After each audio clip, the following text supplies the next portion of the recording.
All of this got underway even a couple of weeks ago, and the Indians now have a difference maker in the bullpen to go along with the rest of the guys out there, and Miller's in uniform and will pitch if needed tonight. Then the Indians went and acquired fourth or fifth outfielder, depending on how you want to look. He's a reserve outfielder, Brandon Guyer, but he's a right-handed hitter with an OPS of over 1,000 when facing left-handed pitching. And he comes from the Tampa Bay Rays, and he'll give the Indians another option in the outfield. He is expected to be in uniform tomorrow night. José Uribe has been designated for assignment, so his time with the Indians is over, and the Indians will make another roster move tomorrow night to get Brandon Guyer on the club. The Indians come in with the best record now in the American League at 60-42, in first in the Central, 4.5 games ahead of Detroit. Minnesota with the worst record in the American League, and only the Atlanta Braves have a poorer record in all of baseball. The Twins at 40-64. They're 21 games behind the Indians. Fielding Culbreth, the crew chief and home plate umpire tonight. C.B. Buckner at first, Manny Gonzalez at second, Jim Reynolds at third. No breeze whatsoever, no clouds whatsoever. Still plenty of sunshine, just a gorgeous night here in downtown Cleveland for the start of this Twins series. Danny Salazar on the hill, 6 feet, 195, 26 years old. Fastball, curveball, slider, and split change. The wind and tonight's first pitch to Brian Dozier, and he fouls one into the third base seating area, strike one, and we're underway at the corner of Carnegie in Ontario. 79 degrees, our game time temp. Brian Dozier digs back in. He's got a 9-game hitting streak going into this one. The pitch to him, and he takes, and it's a little bit high, and that'll make the count. Now a ball and a strike. Danny Salazar is facing Minnesota for the second time this year. He delivers, and Dozier takes, and it's a little bit wide, not by much, 2-1. Salazar got a no decision against Minnesota way back on April 25th in Minneapolis. The pitch swung on, banged up the middle into center, a base hit. The Indians had that shift in play with 3 on the left side of the infield, and they get burned by that shift. That would have been an out otherwise. So Brian Dozier has a base hit to center to start tonight's game, and that'll bring up the left-handed hitting first baseman Joe Mauer, having another disappointing year. Boy, this is 2 years in a row that Mauer has simply not hit like we have seen in the past. Last year, Mauer had his worst season ever, batting .265. Well, this year, he's down to .261. 8 homers, only 33 RBIs. Left-handed hitter, now exclusively a first baseman. Dozier a threat to run, the pitch. And Mauer takes, and it's a little bit low, ball 1.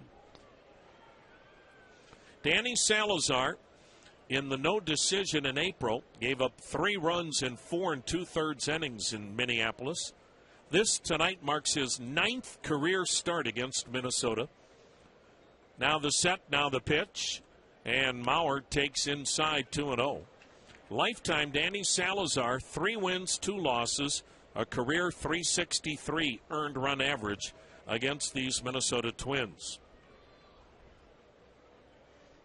Minnesota was busy on the trade front today. Who wasn't? Might be easier to tell you the teams that didn't make a trade. Now the 2-0, and Mauer looks at a strike at the knees, 2-1. Minnesota, they acquired Hector Santiago today, a pitcher that goes into their rotation, and he'll start against the Indians Thursday afternoon, coming from the Angels, as they gave up Ricky Nolasco and a minor leaguer, Alex Meyer. Now the 2-1 pitch. Runner goes, pitch is taken outside, throw down to second, a beauty. And Lindor missed the tag. A head-first slide by Dozier, and he lifted the left arm with a head-first slide to supposedly elude the tag of Frankie Lindor, who was waiting for Dozier to get to second. That's how good the throw was from Perez. Well, I think the Indians may challenge this, because it still looked like Lindor got the tag on the chest of Dozier before Dozier got a hand on the bag. And the call is going to be challenged by Terry Francona. Or is it? I thought he said, let's go look at it. He did. And so the second base ump, Manny Gonzalez, and the crew chief fielding Culbreth will put the headsets on. We'll get a review from New York, but the replays we saw would seem to indicate that Lindor got the tag on Dozier before Dozier got the right hand on the bag. Dozier lift that left hand and arm to avoid being tagged, but it still looked like Lindor tagged the chest of Dozier before Dozier got in with a head-first slide. Dozier coming in tonight, 8 for 8 in stolen bases. Let's tell you right now, the Indians defensively, Rajai Davis is in left, Tyler Naquin is in center, Lonnie Chisenhall in right, Mike Napoli at first, Jason Kipnis at second, Francisco Lindor at short, Jose Ramirez at third, and Roberto Perez catching. Boy, that was a quick review. Out at second. Good challenge by Terry Francona. And for the first time this year, Brian Dozier has been caught stealing. And you wonder why the Indians are okay with Jonathan Lucroy turning down the trade to Cleveland. It's because they're very confident in Roberto Perez and Chris Jimenez to handle the game behind the plate. And you can't make a better throw than Roberto Perez just made to nail Brian Dozier. So now the base is empty, one down, and the pitch to Mauer, and it's low, and it's a walk. So Salazar hasn't retired a batter yet. He's given up a single and now a walk to Mauer, but the caught stealing is huge. And now catcher Roberto Perez out to talk to Danny Salazar. Terry Francona summed it up perfectly in regards to Jonathan Lucroy turning down the Indians. He said, look, we do not want any player who doesn't want to be here. The Indians plan on winning. They plan on playing deep into October. Lucroy doesn't want to be a part of that. Better that he not be here. You need winners and guys you can count on. Max Kepler taking, and it's low again, and Salazar struggling with his command. Ironically, today, Lucroy was traded. He didn't have any say in the matter. Milwaukee traded him and reliever Jeremy Jeffress to the Texas Rangers. Texas was not on the no-trade list. The pitch swung on and hammered to deep right center. Minnesota's going to have the lead. Way out of here. A two-run blast to right center by the rookie Max Kepler. And he has now hit 12 home runs, and you can see why the Twins are so high on the young man from Germany. Max Kepler with his 12th home run since coming up from the minor leagues. And Danny Salazar does not look good at all. He has really been battered here in inning number one. And had you not had the caught stealing by Roberto Perez and the replay review, Minnesota would lead 3-0. So the Indians, who have had their hands full all year with Minnesota, will have to play from behind tonight. Kenny Vargas takes, it's low, and Salazar can't get ahead of anybody. Vargas, the DH, batting .333, 4 homers, 10 ribbies. Most of the year in AAA. That pitch way inside, 2-0.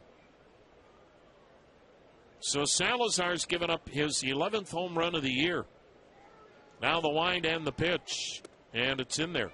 He did not have a good month of July, and August not starting out very promising either. 2-0 Twins, nobody on, 1 out. The pitch foul tipped into the glove of Perez, and the count 2-2. Danny Salazar in the month of July, he was 1-0, but he had 3 no decisions, and his earned run average in July was .614. Now the 2-2. Swing and a foul back, and it's still 2-2. On the year, Danny Salazar's been superb. 11 wins, 3 losses. His earned run average, .297. That's 4th best in the American League. Teams are batting .213 off Salazar. That's the second lowest batting average in the American League off a starter. The pitch inside, a check swing, and Vargas went around. Salazar tied him up with a fastball on a check swing. 2 down, first strikeout. And that'll bring to the plate now the 5th batter in the inning, catcher Kurt Suzuki. Batting .282, 6 homers, 35 ribbies. Salazar, 11-3, .297 ERA. This is his 20th start. No complete games. He goes 6 innings to start, averaging 10 strikeouts, 4 walks per 9 innings. The wind and pitch. Suzuki looks at a ball down and in. And again, Salazar, teams are batting .213 off Danny Salazar. 25 fewer innings. Here's the wind and pitch, and it's up high, 2-0. The Twins, one of the few teams that are hitting Salazar this year, as he has worked 25 more innings than hits allowed. The pitch swung on, belted to center. Back goes Naquin, racing back, it's over his head. Hits the track, bangs up against the wall. Suzuki in standing with his 16th double. Boy, I'll tell you what, Minnesota is teeing off on Danny Salazar. And this is not a good Twins offensive club. They only average 4.5 runs a game. They are 10th in the league in runs scored, 10th in the league in home runs. They strike out a bunch, as Minnesota has the 3rd most strikeouts of any team in the American League. But boy, they are zeroing in on Danny Salazar here in inning number 1. Salazar has given up 3 hits and a walk in this inning. A runner at second, 2 down, 2-0 Minnesota. And the new shortstop, Eduardo Escobar, switch hitter batting left-handed. The pitch, and he backs away, and it's a strike. The Twins traded Eduardo Nunez, who was their all-star and had been their shortstop. They traded him a while back to San Francisco. Now the set, now the 0-1 pitch. A swing and a high fly, shallow center. Kipnis out, Naquin in. Kipnis, the second baseman, squeezes it, and the first inning is finally over. But a big inning for the Twins. It could have been bigger had not Roberto Perez made a great throw to second tonight. Harness the power of the most listened to programming on the radio, the Indians Radio Network.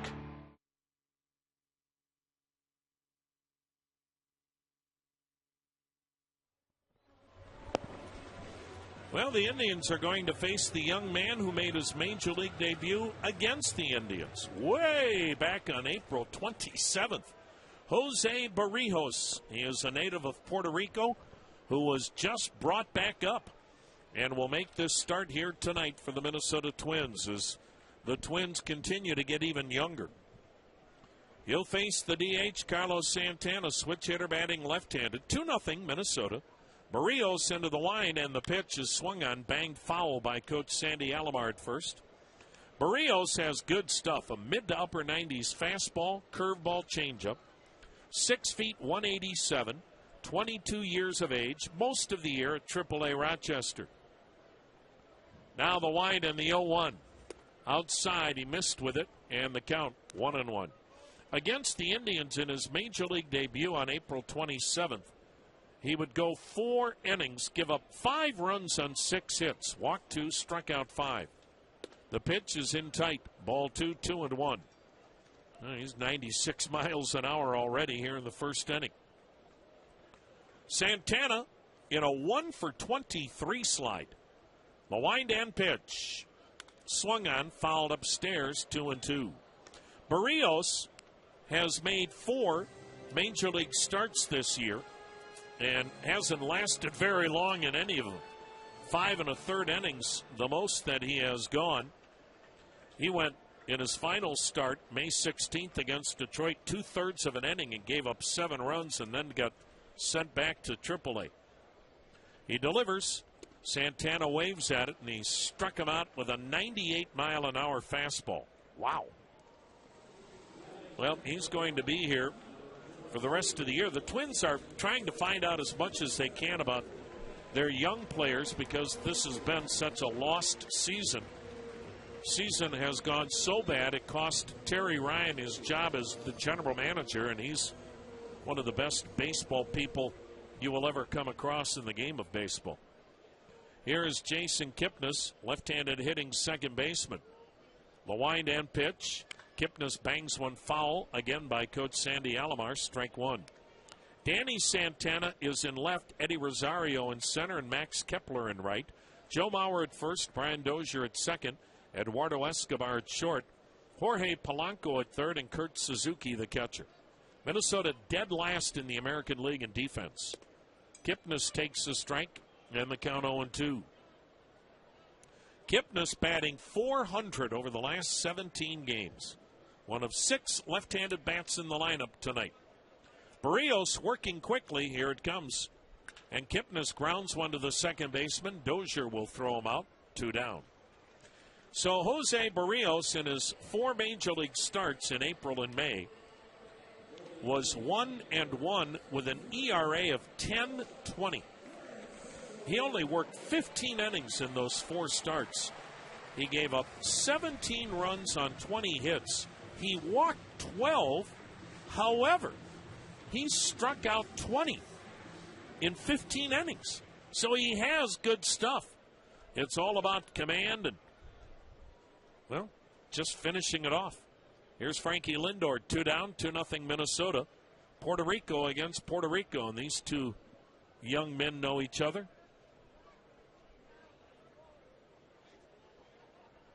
The wind and the 1-0. It's swung on, line drive, base hit to left field. Round 1 of the Puerto Rico confrontation goes to Francisco Lindor as he rips a 2-out single to left. That'll bring up the catcher, Mike Napoli. I should say the first baseman. Mike Napoli started his career as a catcher.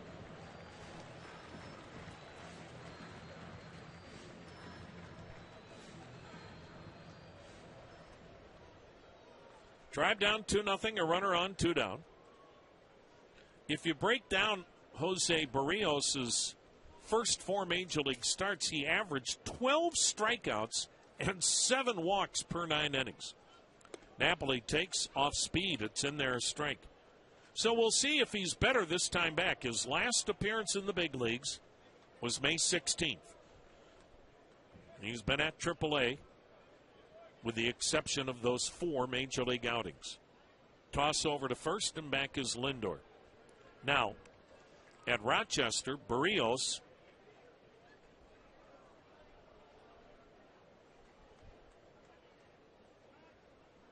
as the right-hander checks first base. Lindor not that big a lead. He's a good base stealer. The pitch, and it just missed outside. 1 ball, 1 strike. If you look at his numbers in Rochester this year, Jose Berrios 10-5 with an ERA of 2.44, more than a strikeout an inning. But he didn't walk many compared to the major leagues. The pitch, outside again, ball 2, 2-1. But that's the big difference, AAA to the major leagues. One, the guys up here hit even good pitching, and the guys up here don't swing at everything. You get away with more mistakes and getting guys to chase balls out of the zone in AAA than you do up here. Napoli takes it high and wide, 3-1. Napoli's been on fire. He is now leading the Indians with 24 bombs and 72 RBIs. He is hitting .247, and he's in a good hitter's count now. Twins have the outfield a bit toward left and fairly deep. 2-0 Minnesota, first inning, 2 down. Runner at first, Lindor, back standing on a throw over there. Mike Napoli crushed a 2-run homer to the bleachers in left center yesterday. Saturday night, a 2-run homer to center. The pitch, swung on, fouled upstairs, full count. So Napoli's homered in back-to-back games.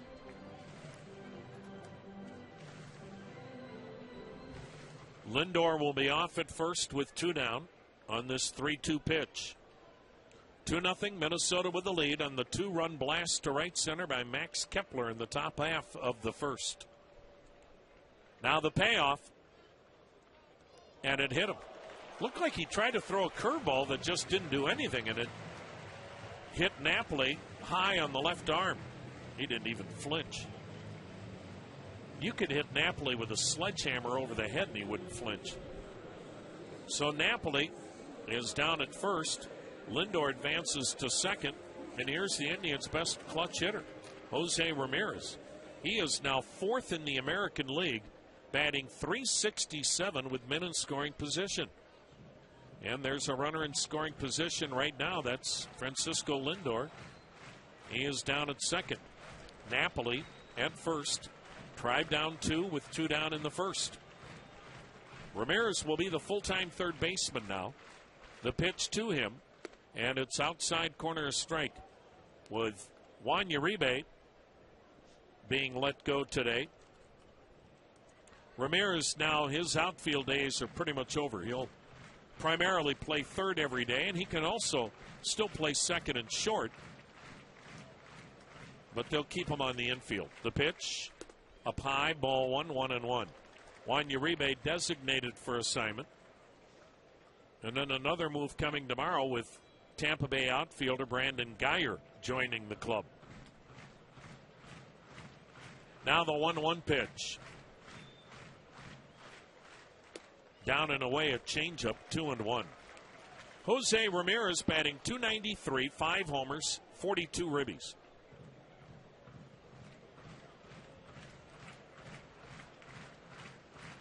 Now the 2-1 delivery. Swung on, foul down the left side, 2-2. Well, I think when it comes from a guy like Paul Molitor, Indians fans should really sit up and take notice. Paul Molitor said today, of all the trades that took place in Major League Baseball over the last week or so, including today, the biggest impact trade was the Indians trade, getting Andrew Miller. How about that? Now the 2-2 pitch. Changeup away, full count. If Paul Molitor tells you that, a Hall of Fame hitter, and a guy that won a World Series as a player with Toronto, in his mind, Andrew Miller was the biggest piece of any puzzle that any team acquired. Now, Texas today got Jonathan Lucroy and Jeremy Jeffress, a reliever from Milwaukee. They also got Carlos Beltran from New York. And the Rangers have been adding pieces right and left. They've had so many injuries, and they're just trying to hang on in the West. Although lately they've played better, and Houston has taken a step the other way. But even with all those trades that they made, Molitor still thought the Indians trade was the best, getting Miller. Now the payoff. Swung and ripped into right center. That's an RBI base hit. Coming home to score is Lindor. Advancing to third is Napoli, and he does it again. My goodness, how clutch is Jose Ramirez. A 2-out line drive RBI single to right center. His 43rd run batted in, and the Indians are on the board. It's a 2-1 ball game. The Twins have the lead. Indians at the corners, 2 down, and this all started with 2 outs, nobody on. Santana struck out, Kipnis grounded out, Lindor singled, Napoli hit by a pitch, Ramirez an RBI single. And now Lonnie Chisenhall, the batter, hitting .300, 6 homers, 32 ribbies. The set, the pitch. A swing and a looping liner to left near the line. It gets down, a base hit. It'll get toward the corner. Napoli scores. Ramirez heading around third, coming home. Throw to the plate. Head first slide. Safe at the plate. Into second with a 2-run double is Lonnie Chisenhall. Oh, what a piece of hitting by Chisenhall. And what base running again by the Indians. They're ranked number 1 when it comes to base running. How you quantify that? You better be a physics major. But the Indians go first to third better than anybody. And then you see Ramirez score from first on a double down the left field line. Lonnie Chisenhall's 15th double, 34 RBIs. And the Indians have a 3-2 lead after Jose Berrios got 2 quick outs. And the Indians just keep coming at you. This relentless pursuit of not only a playoff spot, but now with the addition of an Andrew Miller, you're thinking more than just playoffs, folks.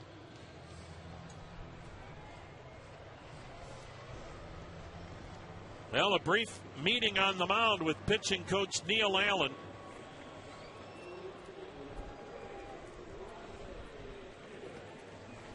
And Rajay Davis will be the batter. Stephanie Hagel just put scotch tape all over my binoculars. HR will be removing her possessions soon. Rajay Davis takes it's down and away a ball. She's really changed. You sure it wasn't Dan Gladden from the Twins? No. No. She gives you that little sly grin.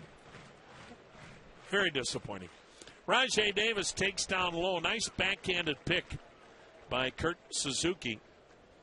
And the count now is 2-0. Word was if Texas couldn't acquire Jonathan Lucroy from Milwaukee, they were going to go after Kurt Suzuki. He's a pretty good catcher. Tribe with a 3-2 lead. Runner at second. 2 down. Berrios now making a boatload of pitches. Delivers. A swing and a miss. Good off-speed pitch. Well, and again, Berrios is not a finished product. But he's 22 with a bright future. And it's a lost season for Minnesota. So you might as well find out about these kids now. There's nothing to be lost by giving these kids experience. Now the 2-1 to Davis. Swung on, pounded, foul down the right side, 2-2. And the way it's going right now, obviously, still 2 months to go. But you can have a horrible season like Minnesota has had, still have a lot of good, really young talent. And heck, next year they may have the first or second pick in the entire draft. Now the 2-2 delivery. And Davis swings and loops one into shallow right center, caught by the second baseman, Brian Dozier. So the Indians have a productive first inning against Jose Berrios.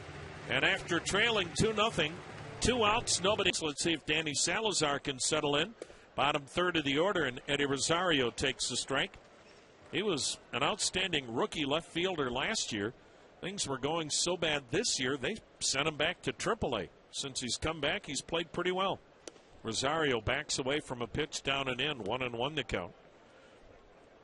Rosario batting .246, 5 homers, 19 runs batted in. He's in center now. The pitch, and he rifles one to deep right field. It's got a chance. It is gone. And we are tied at 3. And what is going on with Danny Salazar? It's not just tonight, but the fact that in the month of July he had an ERA of over 6, and it's continuing. He only went 4 innings 6 days ago against Washington and gave up 4 runs. And he is getting crushed tonight. I mean, there are no cheap hits off Danny Salazar tonight. He's given up 2 homers, a double, a single. Here's Jorge Polanco, switch hitter batting left-handed. Takes a called strike.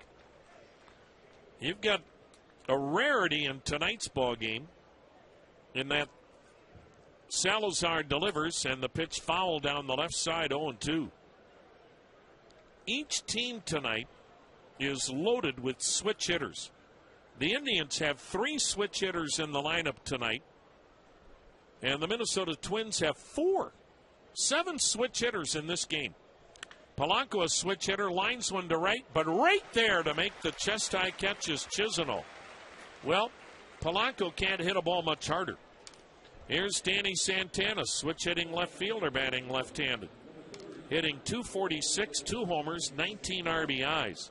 The Twins right now look really, really comfortable swinging the bat off Danny Salazar.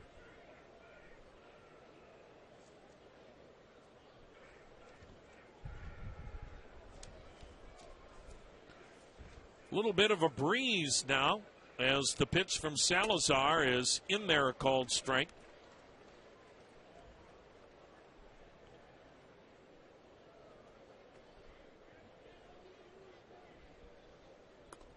That next pitch sails way, way high.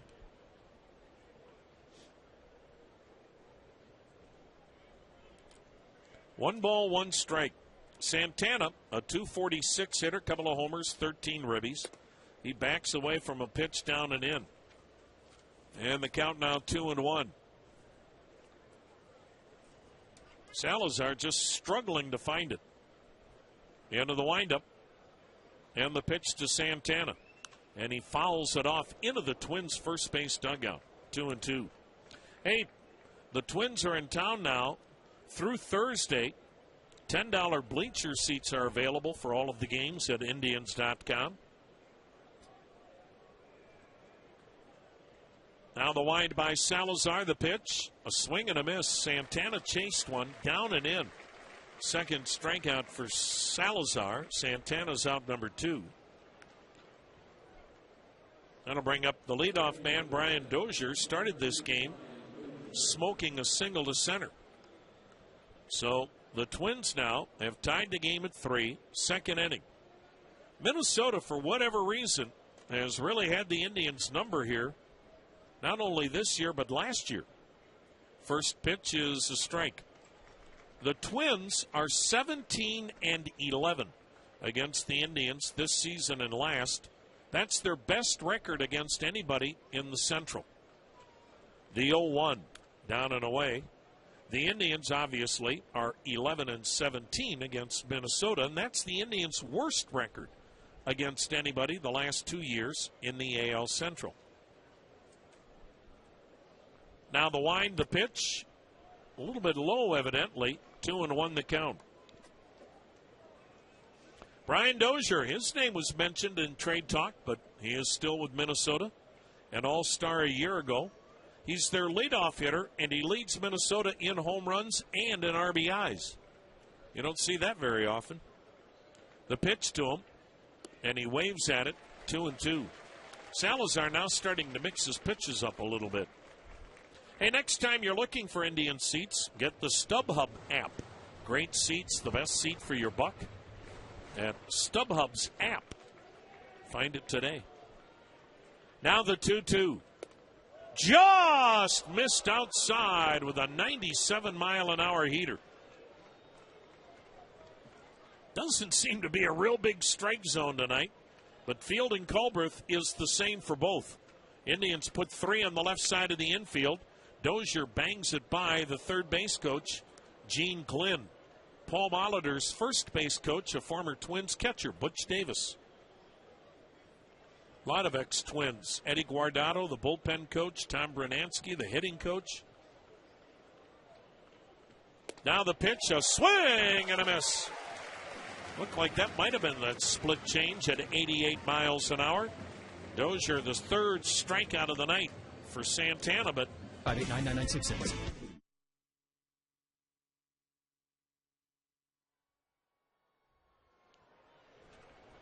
Tyler Naquin leads off, takes a knee-high strike from right-hander José Berrios, the rookie. Tribe and Twins tied at 3. Berrios made his major league debut against the Tribe back in April.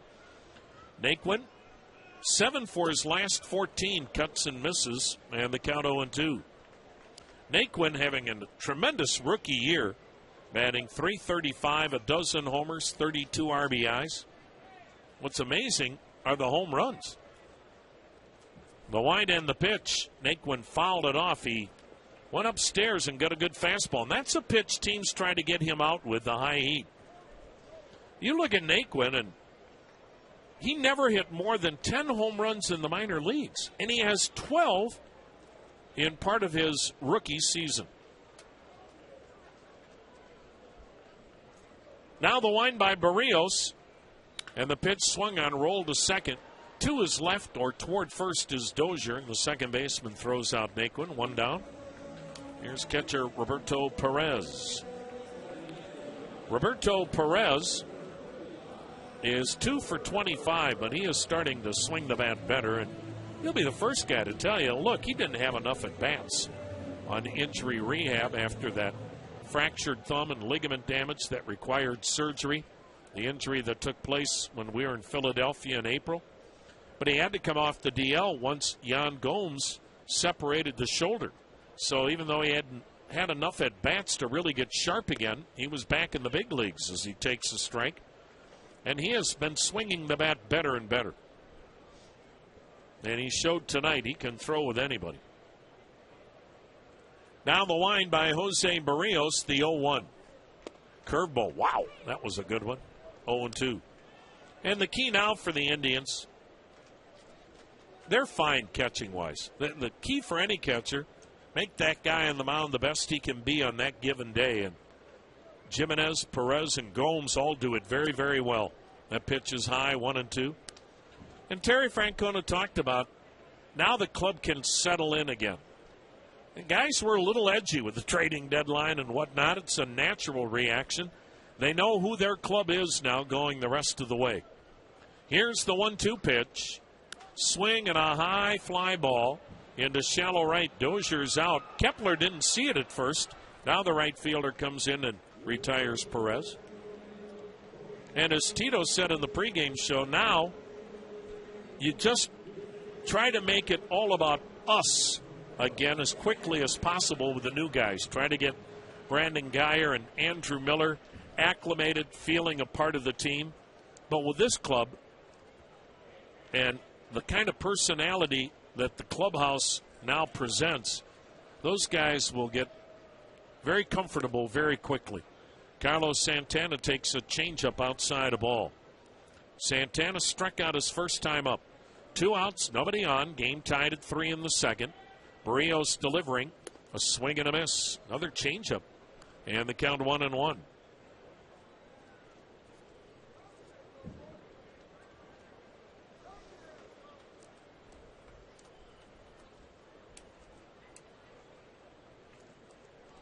The next offering swung on, bounced slowly to second, charged there by Dozier gloves. The underhand flip as he runs toward first to take care of Santana. Boy, Santana.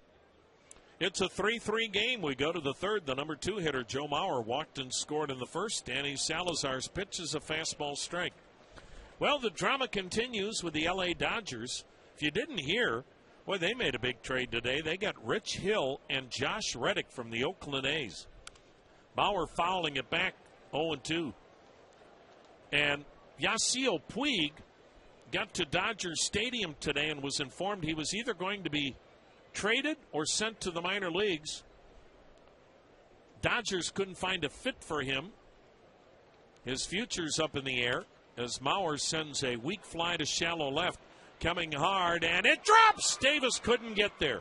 A little bloop single to left by Joe Mauer. So Yasiel Puig then left. The team was supposed to fly to Denver, and he said, see ya.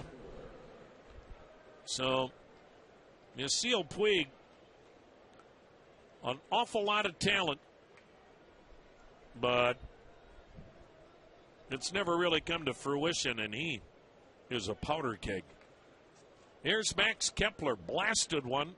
A 2-run shot to right center his first time up. Left-handed hitting. Rookie outfielder shows bunt. Spins away from a pitch in tight, ball 1.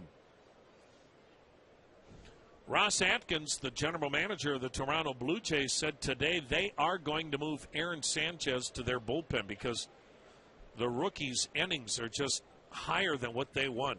Boy, has he been something as a starter. The set, the pitch.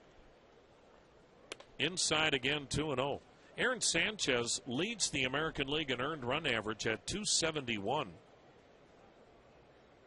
Teams are batting 225 against him. But he has too many innings, so they want to keep pitching him, but they can't as a starter without hurting him. That pitch inside, 3-0, so they're going to move him to their bullpen after another start or two. Blue Jays also feel like Troy Tulowitzki, who suffered a small chip fracture in his right thumb when he was hit by a pitch, can avoid the DL. There's a strike to Kepler, 3-1. If you didn't hear, Joe Smith, the former Indian, was traded by the Angels today.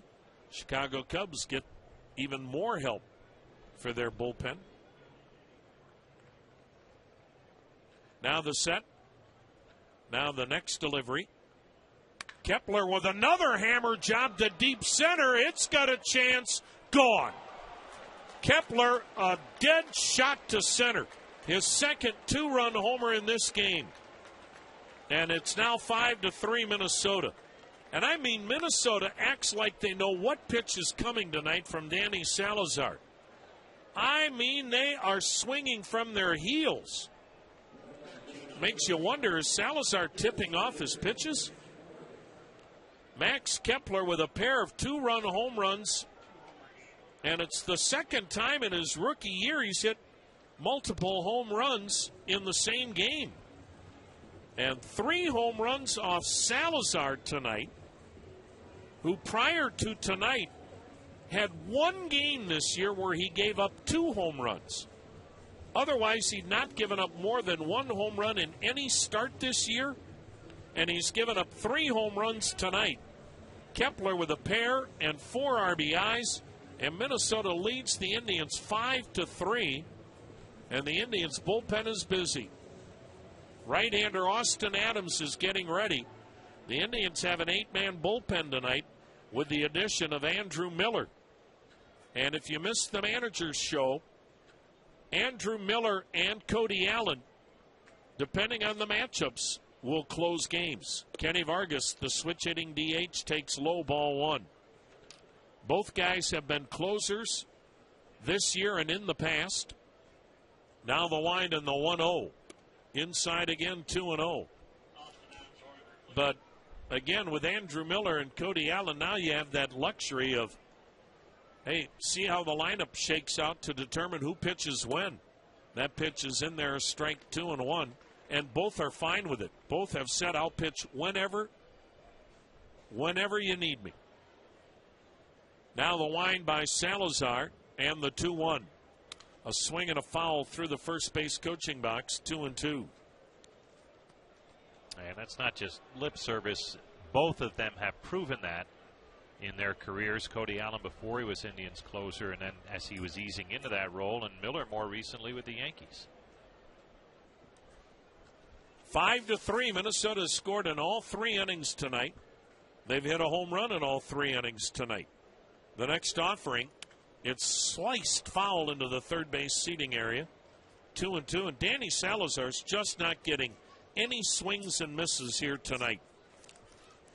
And this is concerning for the Indians now because this has been going on for a month. The 2-2. Outside, he missed with it. Full count on Vargas, and I would think that his night is about to come to an end if he loses Vargas.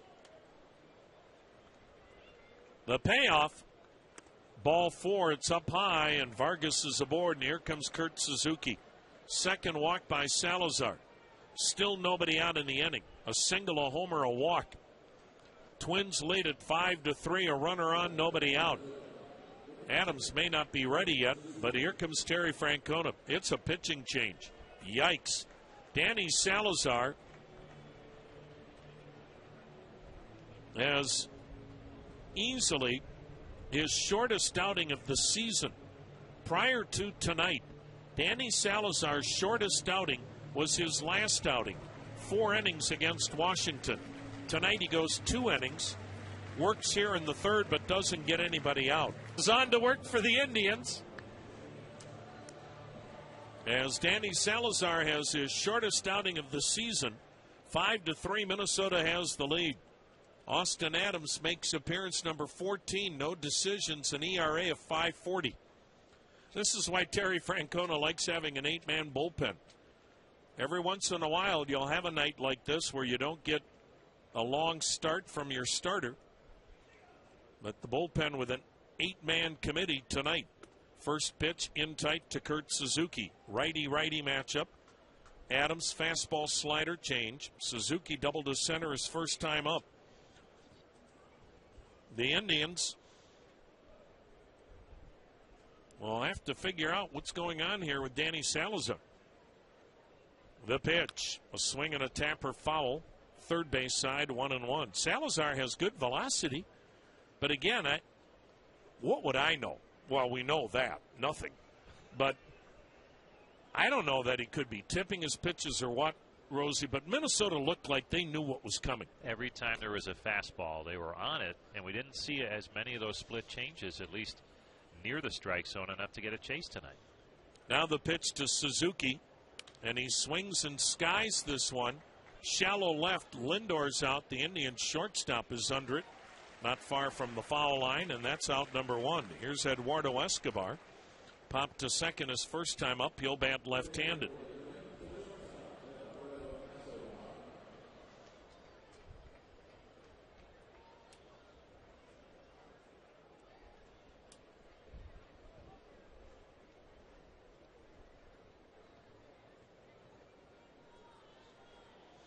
Eduardo Escobar, switch hitter batting left-handed. Austin Adams trying to keep the Indians in this game. 5-3 Twins, third inning, the pitch, way outside a ball. Boy, I love, this is why I hate Twitter. Sorry for all of you that are on Twitter. It's nothing personal against you. I'll never use Twitter, but I was looking on the ESPN sports site to see if there's any other activity we should be aware of. Jonathan Lucroy tweeted, "Now moving on to the Rangers. Let's take this bad boy to the ship. Really excited. Can't wait to get after it." What a phony. Here's the set in the 1-0. A swing and a shot to right. That's another base hit toward the line to cut it off. Chisenhall spins. He'll throw it back toward the infield. Relay throw to third. Slide tag. And safe at third is Vargas. How about that base running by the big man? Going first to third on a bullet to right. And Escobar is 1 for 2. So now the Twins have runners at the corners with one out for Eddie Rosario, who blasted a solo homer to right his first time up. Left-handed hitting center fielder. Now batting .316 since his return from the minor leagues, and that's been almost a month now.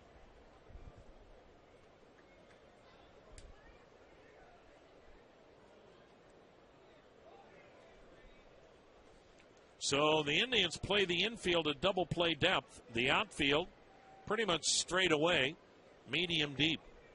The set, the pitch. And it's low and away a ball. 5-3 Minnesota. They've already banged out 7 hits. And folks, they haven't had a cheap hit tonight. Boy, oh boy, the Twins play their best baseball against the best teams this year. It's bizarre. The right-hander's ready. Austin Adams with the target on the inside corner. Misses away, and the pitch fouled away. 1-1 the count. You look at Minnesota, worst record in the American League, but they're 5-4 against the Indians.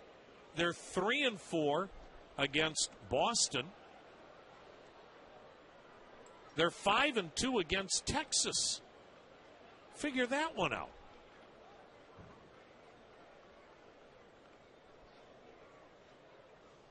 That's baseball. Now the set, now the 1-1 pitch. Upstairs, a ball, 2-1.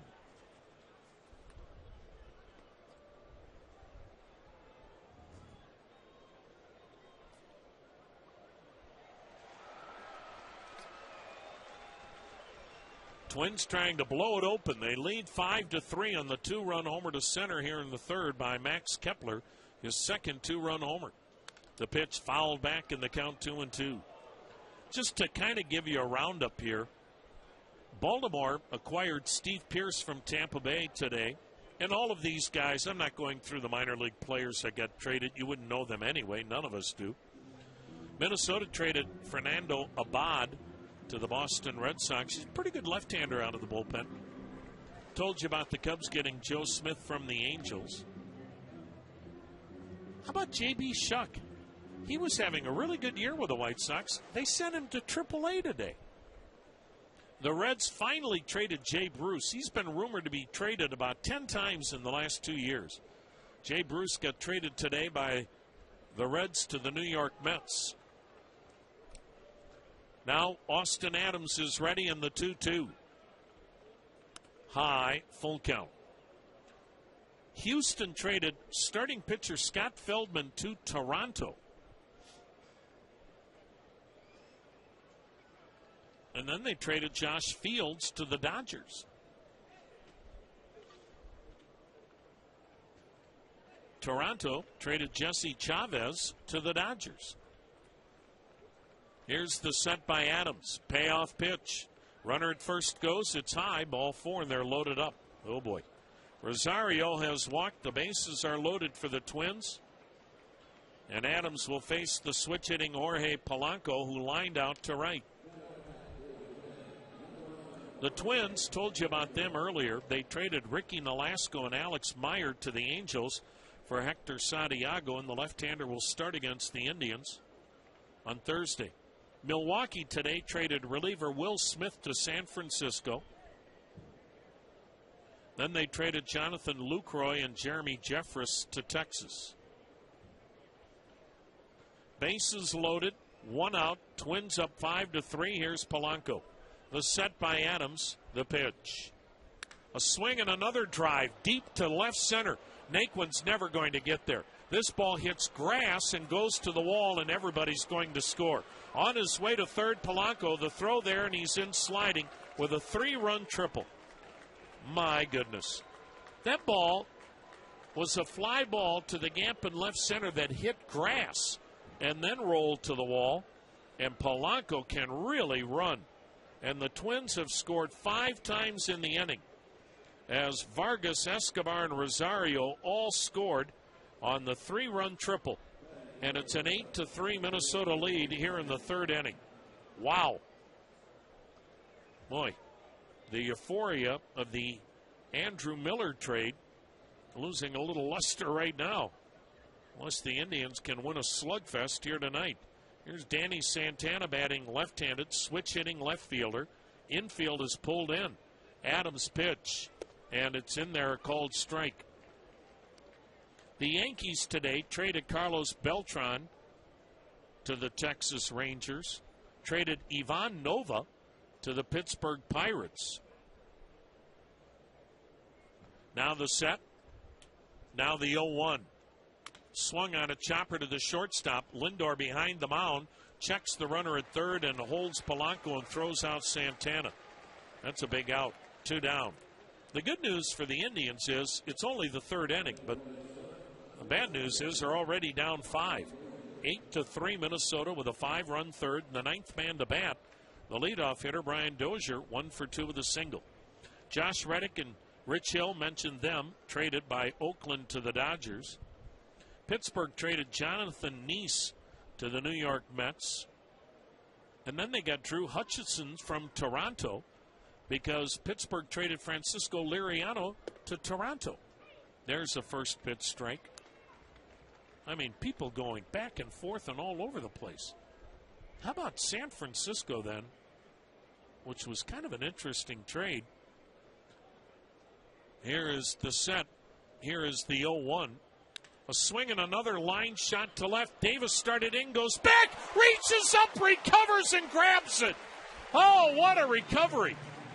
But San Francisco traded their starting third baseman, Matt Duffy, today to Tampa Bay in the Matt Moore trade. I tell you what, folks, it was one wild day. Meanwhile,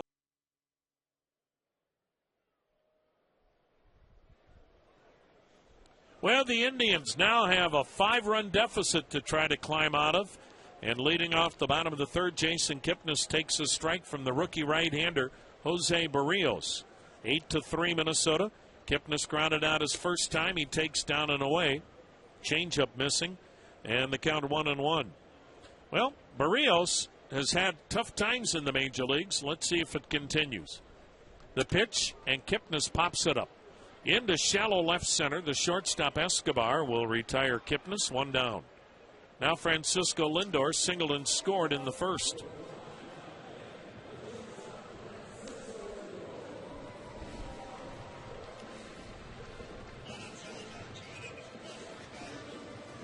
Danny Salazar's numbers tonight. He goes 2 innings, gives up 6 runs on 6 hits, walked 2, struck out 3. So far, Austin Adams charged with the other 2. Indians down 5 in the third, and this is the Liberty Ford Grand Slam giveaway inning. Lindor takes a strike. Gary Price of Maple Heights, tonight's contestant. Indians, if they hit a Grand Slam, will still trail. But Gary Price would win a brand new Ford Mustang convertible. Lindor fouls it over the screen, 0-2. So the Indians need a Grand Slam here in the third. And then Liberty Ford gives away the Ford Mustang to Gary Price of Maple Heights. Tribe down 5. They've been out hit 8-3, outscored 8-3. Twins have as many home runs as the Indians have runs. Heck, rookie Max Kepler's driven in more runs than the Indians have scored tonight. Lindor takes the high heat, 1-2 the count.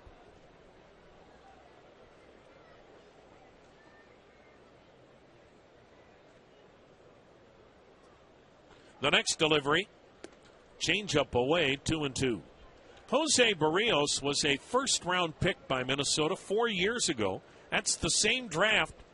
They had 2 first-rounders that year, and they took Byron Buxton, the second pick in the entire draft. Berrios was the 32nd player in the first round.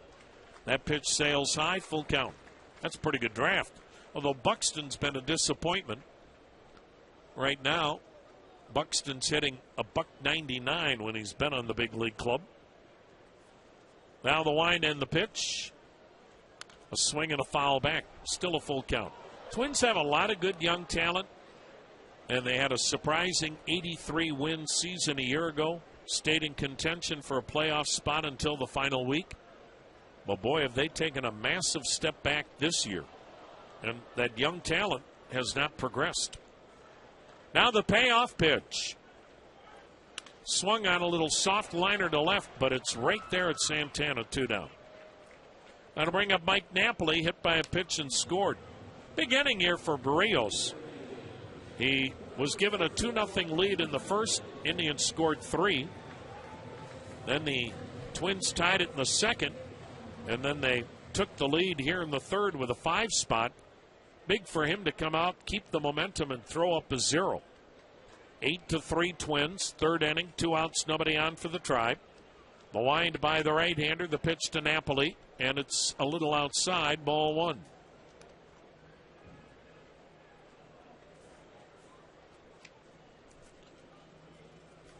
Berrios delivering, and the pitch down and away, 2-0.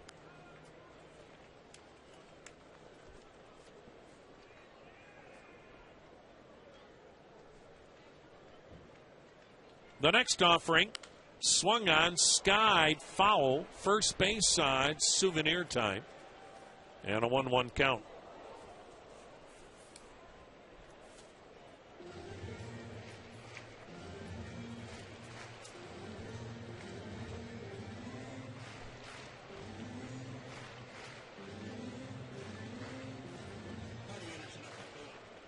Cody Anderson now warming in the Indians bullpen.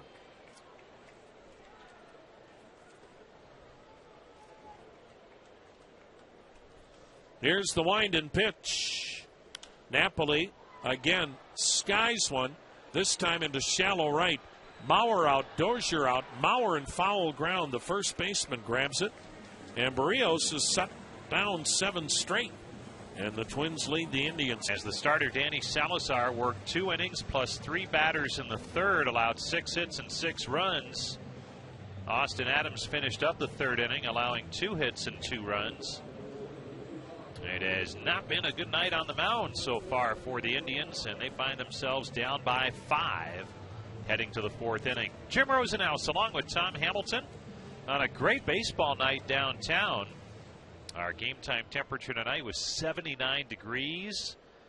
Clear skies right now. The shadows have pulled over the entire playing surface. Just a little bit of sun in the upper reaches of the upper deck down the right field line. That's it. Night closing in quickly here in Cleveland. Joe Mauer to lead things off against Crockett. The pitch is on the outside corner for a strike. Mauer has walked and singled in 2 trips. The Twins have 8 runs on 8 base hits. The Indians 3 runs on 3 hits. Both teams playing errorless baseball. Here's Crockett's 0-1 to Mauer. Swung on, fouled back into the screen. Quickly 0-2 on the first baseman for the Twins. Kyle Crockett on the year, making his 18th major league appearance. No wins or losses. An ERA of 7.04. Max Kepler is next, and then Kenny Vargas. Here comes Crockett's 0-2 to Mauer. Swung on, fouled back again into the screen. So it remains 0-2 on Mauer. Minnesota struck quickly, 2 runs in the top of the first, but the Indians battled right back. 3 in their half of the first inning. But the Twins tied it with a run in the second, and then 5 last inning. 8-3, Minnesota in front. Here's Crockett's 0-2. Fastball just missed low and outside. And the count's now 1-2 on Joe Mauer. Crockett worked yesterday in the game against Oakland, retired the only batter he faced in that 8-0 win for the Tribe over the Athletics, completing a 3-game series sweep.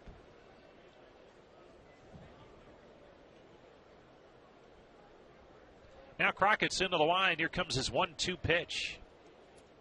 And it's low and outside all the way back to the screen. 2-2 the count on Mauer.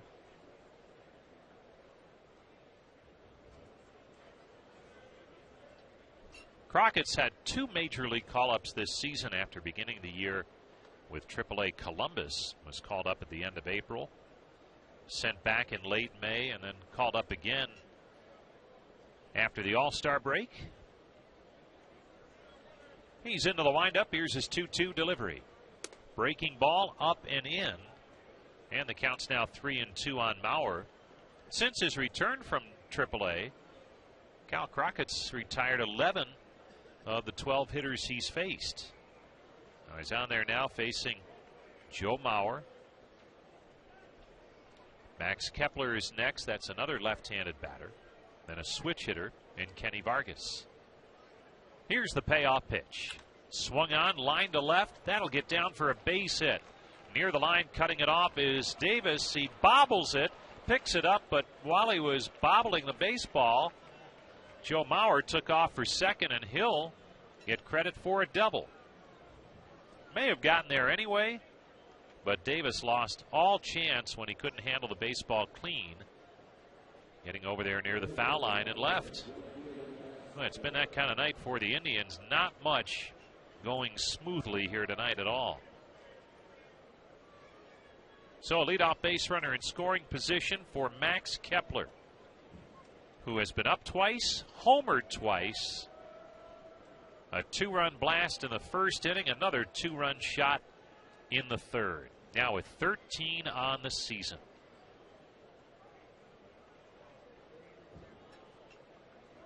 Crockett sets and delivers, and Kepler takes a breaking ball on the outside corner. Now Kepler was called up in June, and in his first 20 games was hitting only 189. But he has stayed with it. They continued to give him playing time, and he worked through that. The 0-1 up high, 1-1. And Paul Molitor very impressed with how he has handled his first season in the major leagues and the adjustments he's made, the improvements that he has made. And he has put up some outstanding numbers. And if he continues at this pace production-wise, he'll get in that conversation for Rookie of the Year. Here comes the 1-1. And it's down low for a ball, and the count moves to 2-1 on Kepler. Last year, the Southern League MVP, now that's Double-A, hit .322, 9 homers and 71 runs driven in at Chattanooga. And now has made the jump. A little time at AAA to start the year, and now in the major leagues and producing. Has a runner at second and Mauer. Here's Crockett's 2-1. Swung on. There's a chopper to the right side. Up with it is Kipnis, and he'll throw on to first in time. But Kepler does the job. Gets the runner over to third with less than 2 down. And Kenny Vargas will step in. He has struck out and walked in 2 trips. 8-3, the Twins in front. They have taken 5 of the 9 games played between these 2 clubs this season. And despite all the struggles for Minnesota, the dreadful start to the season, they put together a pretty good month of July, their first winning month of the season, as they finished July 15-11 after their victory yesterday against the White Sox. Here's Vargas. Infield in for the Tribe. The pitch from Crockett on the inside corner for a strike. Well located fastball that time at the knees by Kyle Crockett. Now, Vargas has big power, and if you're in on the infield, especially on that left side, You better have some quick reflexes if he puts it in play over there. Here's the 0-1. That misses inside, and the count's now 1-1 on Vargas. Mauer third. Twins already leading 8-3. Crockett trying to keep them off the scoreboard for the first time tonight. They have scored in each of the first 3 innings. Cody Anderson continuing to loosen in the Tribe pen. Here comes the 1-1. Swung on a chopper off the glove of Crockett to the shortstop. Lindor holds the runner and throws out Vargas at first base. Well, it went off the glove of Crockett high in the air, but Lindor was able to haul it in. And Mauer remains at third base. That'll go 1-6-3. And now there's 2 down. Kurt Suzuki, the batter. Suzuki has doubled and popped to short in 2 trips. And here's another player whose name was bandied about throughout the day today. A lot of speculation on clubs that needed catching. Would they try and work out a deal with the Twins for the veteran catcher Kurt Suzuki? But he remains in a Minnesota uniform after the trade deadline. Having an outstanding season, especially at the plate. The pitch to him. Inside for ball 1. After a slow start, Suzuki's been on a tear. Last 34 games hitting .351. Up there now with a runner at third and Joe Mauer, 2 down. Minnesota leads it 8-3 in the top half of the 4th inning. Here's Crockett's pitch. Waved at and missed, and that'll even the count at 1-1. Follow the Tribe with MLB.com @bat on your smartphone or tablet. Stay connected with live radio, stats, breaking news, and more. Download the #1 app for live baseball, MLB.com @bat. And you can follow the Tribe these last 2 months of the regular season, and we'll see what's beyond. Here's the 1-1. Breaking ball low and in. Did he check it? Yes, he did, as they made the appeal to first base umpire C.B. Buckner. 2-1 the count on Suzuki.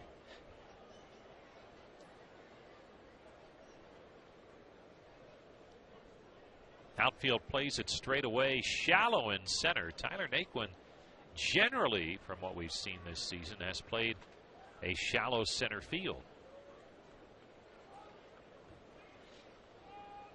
Here's Crockett's 2-1. Swung on, looped foul, and out of play into the club seats over on the first base side. Kyle Crockett, 24 years of age, out of the University of Virginia. Former 4th-round pick of the Tribe back in 2013. And the following season, he was in the big leagues with the Indians, appearing in 43 games just a year after he was drafted. 2-2 the count. Here's his pitch. Inside, ball 3. After that impressive rookie campaign in 14, a step back a year ago, spent half the year at AAA Columbus, and he's been up and back a couple of times this season, still trying to find that good success that he had in his rookie season. Not overpowering. Here's his 3-2. Swing and a miss, strike 3. Tied him up inside. Suzuki down on strikes. And Crockett, after allowing the leadoff to 5th major league start. 8-3, Twins in front. Bottom of the 4th underway as Ramirez takes strike 1 at the knees on the outside corner. Berrios with a good fastball tonight. He's been crackling between 93 and 96 miles an hour with the hard stuff. The 0-1. That just missed inside. Another fastball, and the count's now 1-1 on Ramirez, who drove in the Indians' first run back in the first inning with a base hit, a single. The 1-1 swung on, and there's a line drive to left. Going back on it, Santana, and he makes the running catch just as he got to the warning track. Ramirez retired for the first out here in the 4th inning. And that brings up Lonnie Chisenhall. Now, Paul Molitor, the Twins manager, was saying before the game tonight that with Berrios, just hoped he'd be able to settle in quickly. He's come a long way maturity-wise, but at times, and you expect it early in a major league career, gets excited out there to make that start and has given up some runs early. Chisenhall takes a strike on the outside corner. Well, he did tonight. He gave up 3 runs in the first, but now he has really settled in nicely, and he's retired 8 straight. The 0-1 swung on, chopped foul at home plate, and the count's now 0-2. Well, when you're bringing a young player, whether it's a pitcher or position player, up from the minor leagues, you like to catch him on a hot streak. And Jose Berrios was throwing extremely well recently at AAA Rochester. Here's his 0-2. Up high, 1-2. In his last 8 starts, his ERA at Rochester, 1.46. Now the 1-2 pitch. Swing and a miss, strike 3. Chisenhall chased a 95-mile-an-hour fastball that was upstairs a little bit. But Berrios has it all working right now in the middle innings. That's his second strikeout. 2 down in the inning.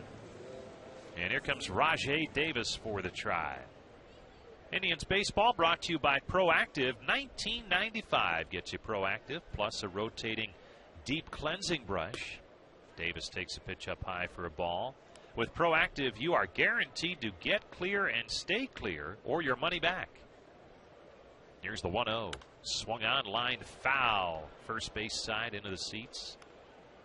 Call Proactive at 1-800-644-5944. Davis popped out to the second baseman his first time up. Here's the pitch to him. Inside. Did he check it? Yes, he did. And the count's now 2-1 on Rajai Davis. Veteran outfielder has had a strong season with the Indians. Here's the 2-1. Swung on, foul back into the screen. 2-2 the count on Davis. Came in with 25 stolen bases, and most importantly, only caught 3 times. Currently 3rd in the American League in steals. Eduardo Nunez, no longer with the Twins, but he had 27 while he was playing with Minnesota. He's the American League leader for now. The 2-2. Breaking ball just missed inside. And Davis stays alive. It's now 3-2. 2 down, bases empty in the bottom half of the 4th inning. The payoff pitch. Swing and a miss, strike 3. Another Indians hitter chasing a high fastball. And Davis is a strikeout victim. A 3rd consecutive 8-3 as we head to the 5th inning, and Kyle Crockett will stay on in relief for the Tribe. The left-hander came on last inning and worked a scoreless 4th. Eduardo Escobar, the batter. Crockett delivers, and Escobar swings and pops it up a mile high, 3rd base side. Foul ground for Jose Ramirez, and he reaches into the dugout. Did he make the catch? Yes, he did. He stayed with it right near the steps at the far end of the dugout from us on that 3rd base side, and leaned in there and went down the steps, but hung on, made the catch. Nice play by Jose Ramirez. Yeah, he'll be the Tribe regular 3rd baseman now, with Juan Uribe designated for assignment this afternoon to make room for Andrew Miller on the Major League roster. Also acquired by the Indians, in case you missed it, just before the trade deadline at 4 o'clock this afternoon. They picked up outfielder Brandon Geyer from Tampa Bay for 2 minor leaguers. Up to the plate steps Eddie Rosario, and he takes a strike on the outside corner. Rosario has homered and also walked. He scored twice. 8-3, Twins lead it.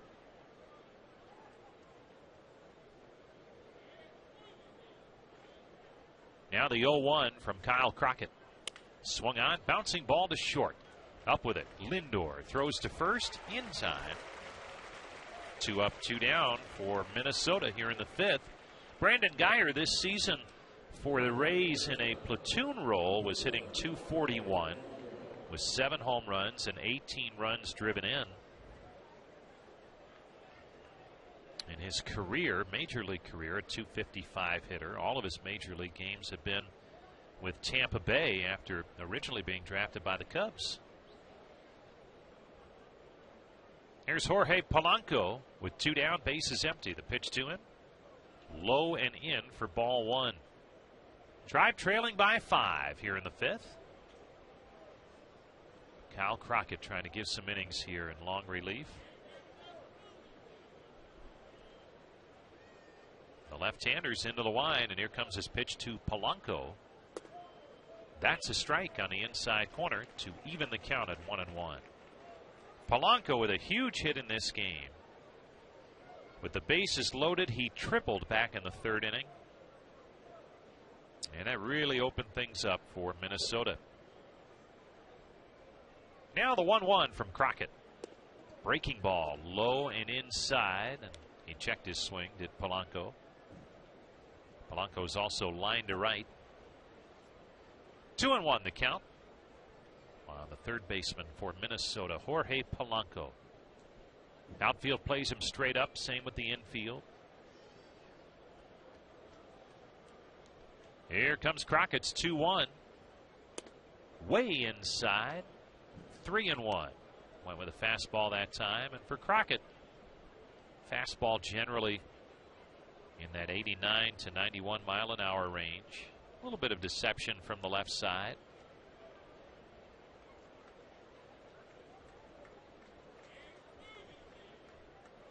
Three and 1 the count on Polanco.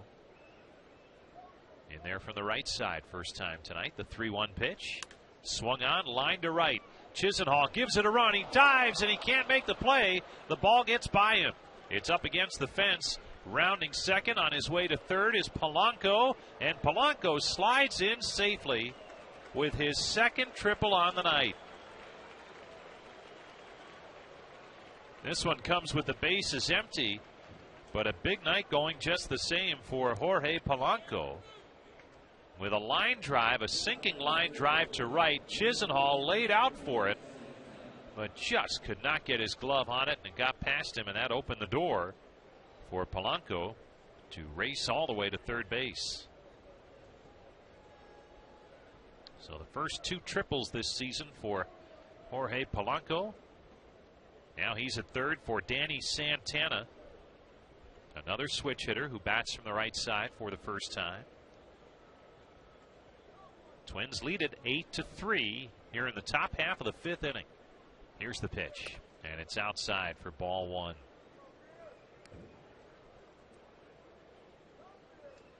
Santana has struck out, grounded to short in 2 trips. Playing left field tonight. We've seen him in center field. In the minor leagues and early in his major league career, a shortstop, middle infielder. Here's Crockett's 1-0. Swung on, fouled off into the seats on the first base side. Lower stands. Yeah, the Indians came in with a 4.5 game lead over the Tigers in the American League Central Division. The Tigers are off tonight. They have been playing outstanding baseball. Detroit has won 6 in a row. And they'll open a series tomorrow night against the White Sox at home. Here's the pitch. And it's down low for a ball. 2-1 the count. Tigers winners of 6 straight, 8 of 10. White Sox 10.5 back. And they didn't really make any moves that would indicate buying or selling today.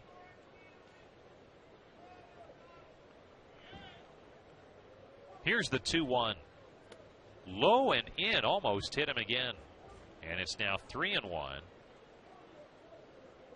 This is a long outing for Kyle Crockett. He normally faces a hitter or 2, maybe works an inning. But he's trying to make it through 2 innings here with the Indians going to their bullpen early tonight.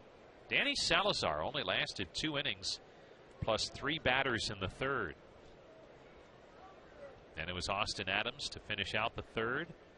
And now Crockett. The 3-1. Down low, ball 4. Santana draws the walk.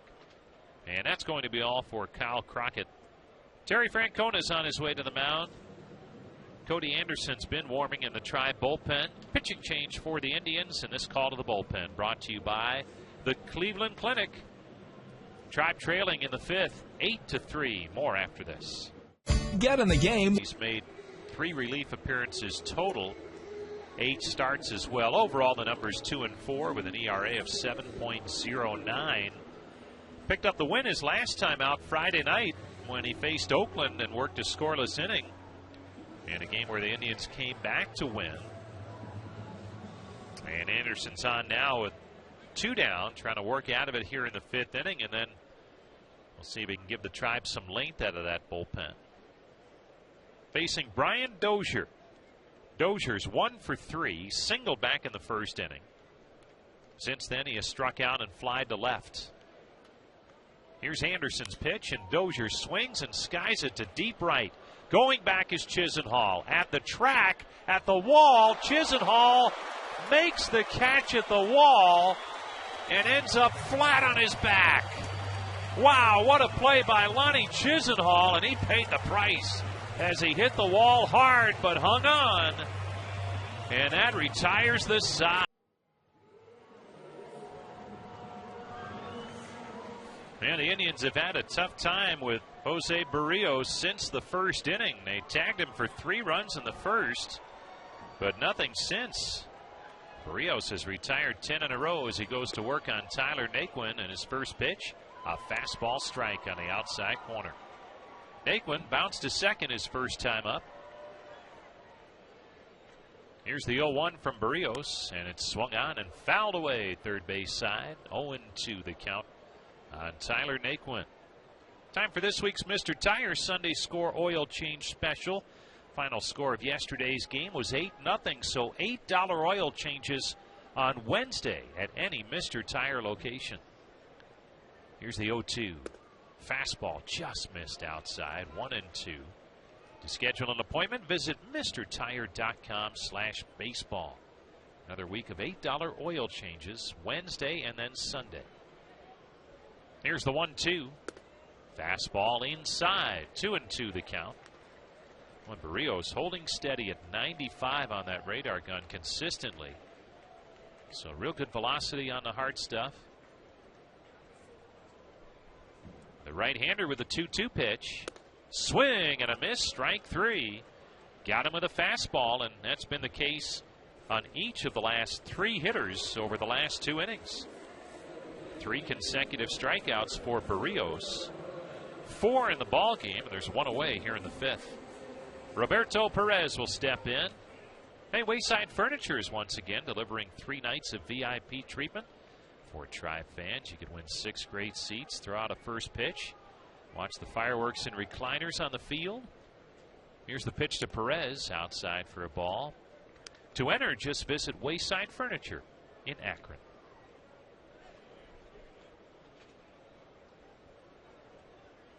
Now the 1-0 to Roberto Perez. Fastball down low, 2-0. It's been a lot of hard stuff. You have the good fastball, he's using it. You see the occasional breaking pitch and straight change.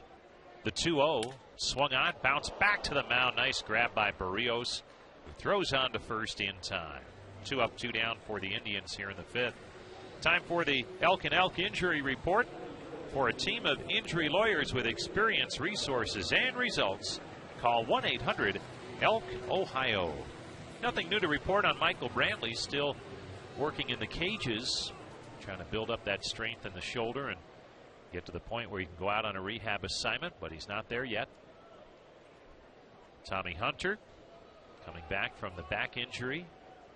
Jan Gomes with a separated shoulder, still out for a while.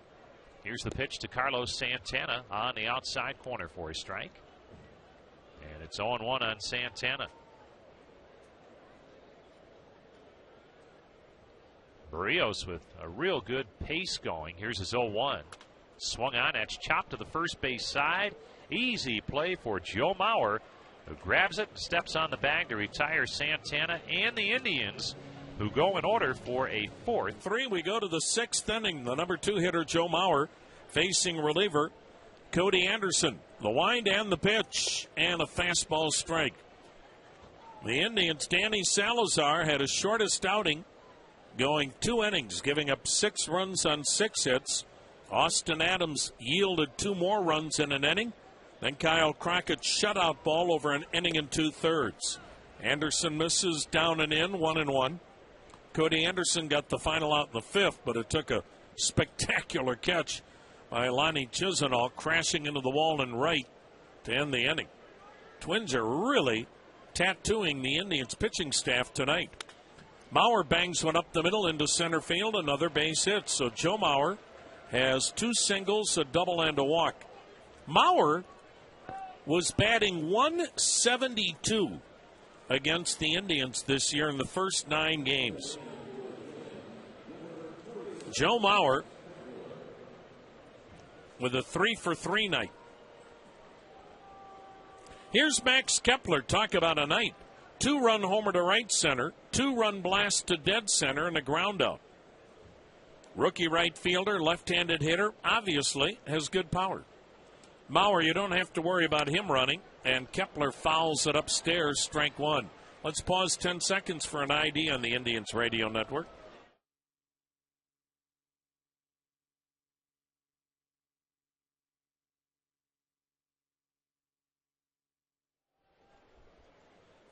Tom Hamilton, Jim Rosenhaus. Beautiful night in Cleveland. Ugly score. The 0-1. Swung on, hammered. Deep right center. There she goes, number 3. How about Max Kepler? A career night, 3-homer night. First in his major league career.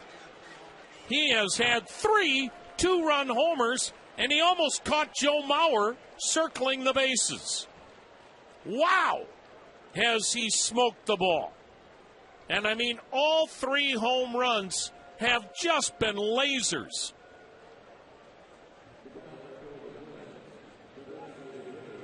So the Twins just keep battering the Indians. Here's Kenny Vargas. He'll bat left-handed. Pitch down and away, a ball 1.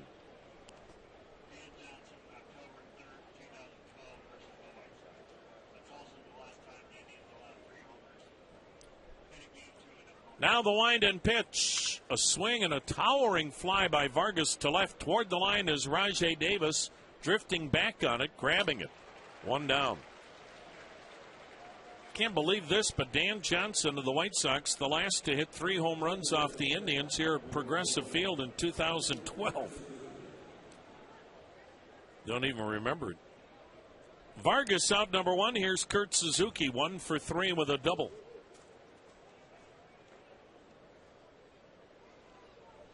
Well, Kansas City's Danny Duffy has struck out 14 and has a no-hitter through 7 innings. Royals playing Tampa Bay. 14 strikeouts in 7 no-hit innings for the left-hander Danny Duffy. Pitch from Anderson to Kurt Suzuki, misses, ball 1.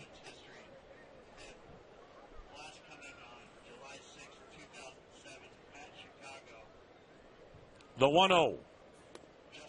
Over but low, 2-0. Justin Morneau, the last Minnesota Twin to hit 3 home runs in a game, and Justin Morneau did it 9 years ago. Max Kepler, the 5th Twin to ever hit 3 homers in a game. How about that? The pitch, swing and a miss, 2-1. Who said ballet dancers can't produce good baseball players? Max Kepler, his mom and dad were professional ballet dancers as he grew up in Berlin, Germany. Dad is from Poland. His mom is an American. The pitch swung on a high chopper to third. Charged by Ramirez. Gloves on the short hop. On the run, throwing toward first on the grass to get Suzuki. Nice play by Jose Ramirez. 2 down. Here's Eduardo Escobar. He'll bat left-handed. He's 1 for 3 with a single. Twins crushing the Indians tonight, 10-3. Max Kepler has 3 home runs. The Indians have 3 runs and have 3 hits. Kepler has 3 homers, 6 RBIs. The wind and pitch. Outside a ball.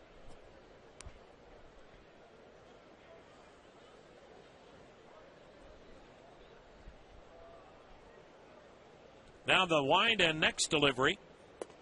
And he backs away and takes a strike, 1-1.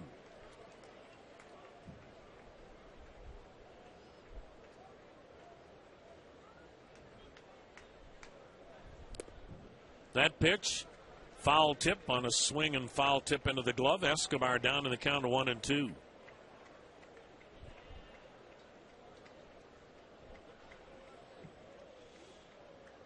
Cody Anderson, he's had trouble with the long ball all season long, starting or relieving. He has now given up 12 home runs. The pitch, waved at. He strikes out Escobar, but the damage has been done. Max Kepler, he's not picking favorites. He's hit 3 2-run home runs tonight. Jason Kipnis, the number 2 hitter, leads off the bottom of the 6th, and Jose Berrios misses outside a ball. Berrios has been in command. 10-3, Minnesota leads. Berrios hasn't allowed a base runner since the first. Kipnis takes a strike. Kipnis has grounded out, popped up. Berrios has now retired 13 in a row. The rookie right-hander delivers. Kipnis' jam job bounced foul off to the right, 1-2. Boy, it looks like the Indians were in for a big night. Minnesota scored 2 in the first on Max Kepler's first 2-run homer. The Indians responded with 3 in the first off Berrios, all with 2 outs, nobody on. Jose Ramirez had an RBI single. Lonnie Chisenhall a 2-run double. Kipnis fouls back the breaking ball, still 1-2.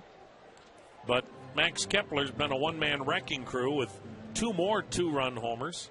Eddie Rosario a solo homer. Jorge Polanco a 3-run triple. 10-3 Twins. The pitch high, 2-2. Indians baseball brought to you by National Car Rental. Only National lets you bypass the counter. Choose any car in the aisle. Go National. Go like a pro. Now the 2-2. Swing and a miss. Fastball up. Kipnis is retired. Strikeout number 5 now for Berrios. And he is looking as impressive now as we have heard he can be. Francisco Lindor has singled and lined out, both times to left.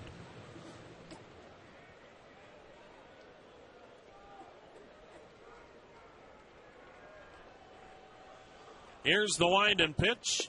And it's down and away, ball 1.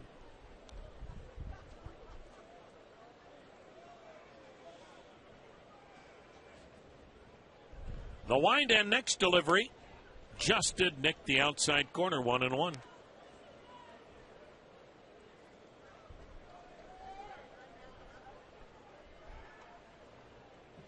Berrios working quickly, fires, and Lindor fouls it off down the left side. So the count goes to a ball and 2 strikes.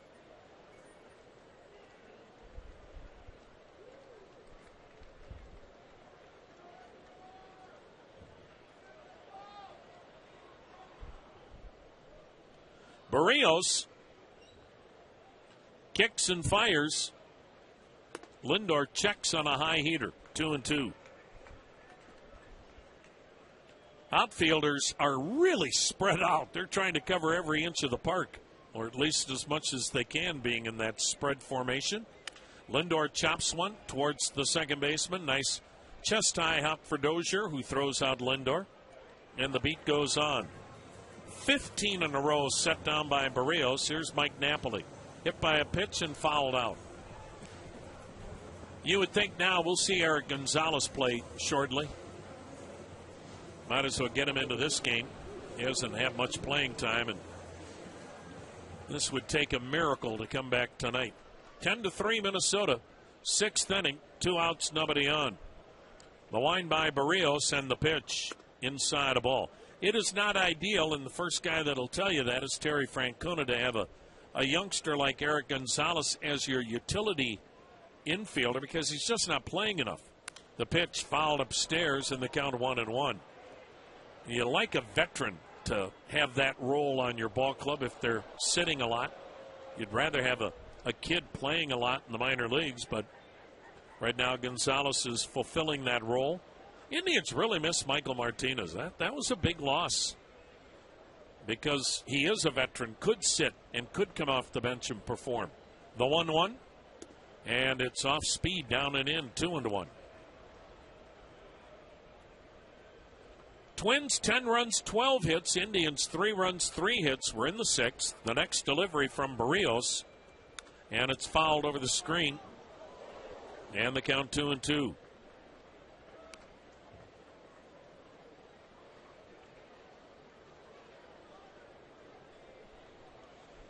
Indians baseball brought to you by Toyota and the American-made Toyota Tundra, the full-size truck with the best resale value in its class.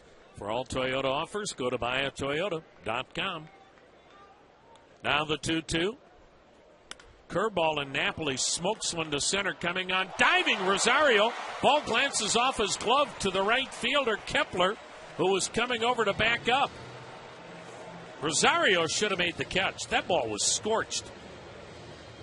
Oh, you're going to give him an error? You cannot give him an error on that. Not as hard as that ball was hit, and he went to a dive and didn't catch it. How do you give an error on a guy diving for a ball? Oh, for the love of Pete. Should he have caught the ball? I guess, but that's not ordinary effort when you're going to a knee dive and you're charging him with an error. Here's Jose Ramirez, and it's at the knees, a strike.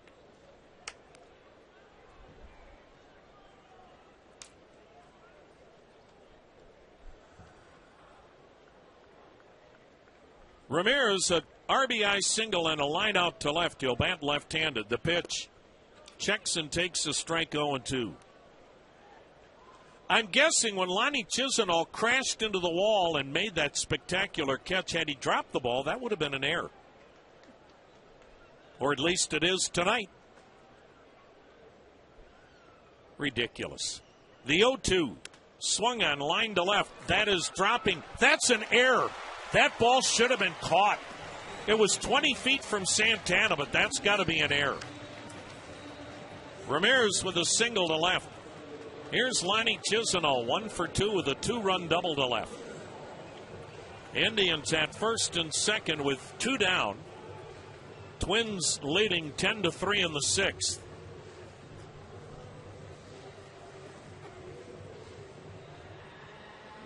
Chisenhall now 34 RBIs on the year. So the Indians have hit 2 liners back to back. Both should be hits, but it's the first time since the first that Berrios has even given up any kind of a base runner, as he had retired 15 in a row. Lonnie Chisenhall, the batter, and the pitch.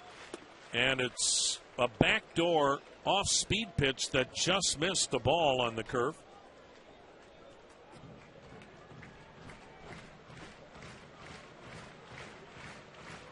Now the 1-0 pitch. Down low, 2-0.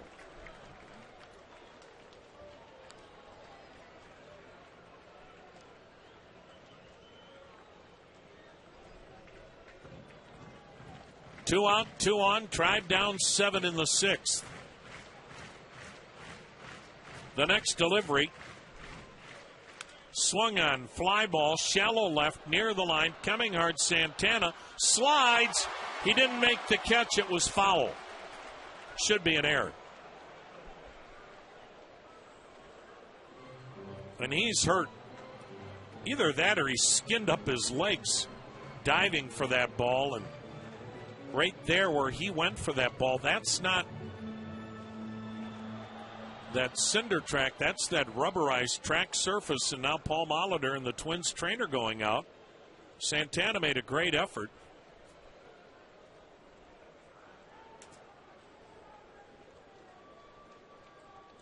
And Santana's still hunched down on one knee, kind of trying to stretch out, it looks like, the left leg. Well, let's get you updated on what is happening around baseball.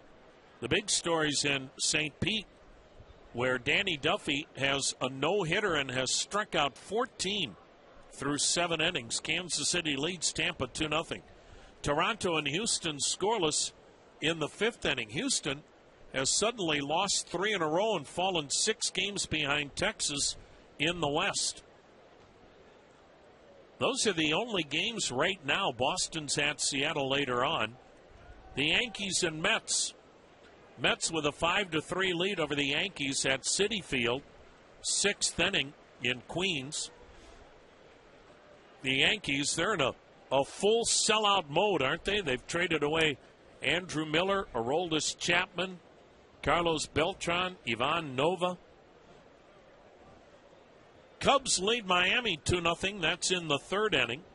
And the other 2 games in the National League a little bit later on. Here, it is all Minnesota tonight.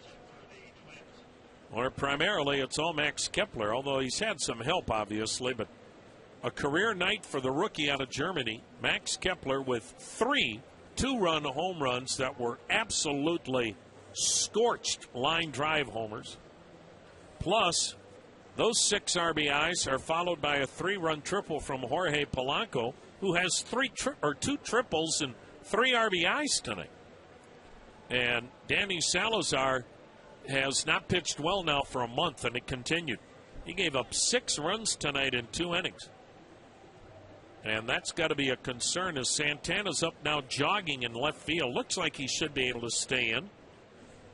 Sometimes, boy, when you make a sliding attempt like that, and if you injure yourself, it might be you're more scared initially than anything. You might feel like something popped or whatnot, but Santana looks like he'll be okay. Great effort, though, especially when you got to keep in mind it's a 10-3 ball game, and Santana laid out, and that's the one thing about the Twins. They have always played the game the right way, and part of that reason is the Twins don't make knee-jerk reactions.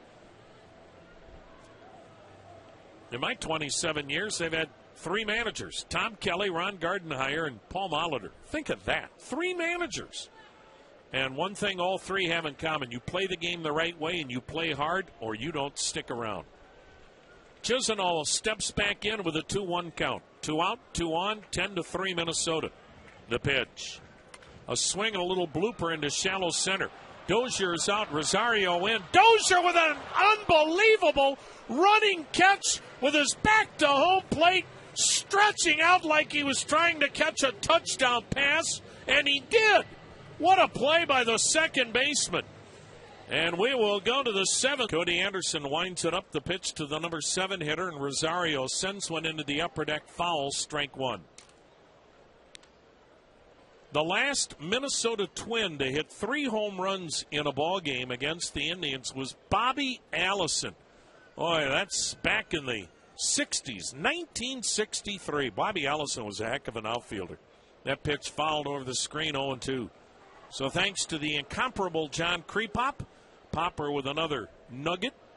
The last Twin with 3 home runs off an Indians pitching staff, 1963, Bobby Allison. Max Kepler tonight, 3 2-run homers off the Indians. Rosario, solo homer to right, a walk and a ground out. Left-handed hitter.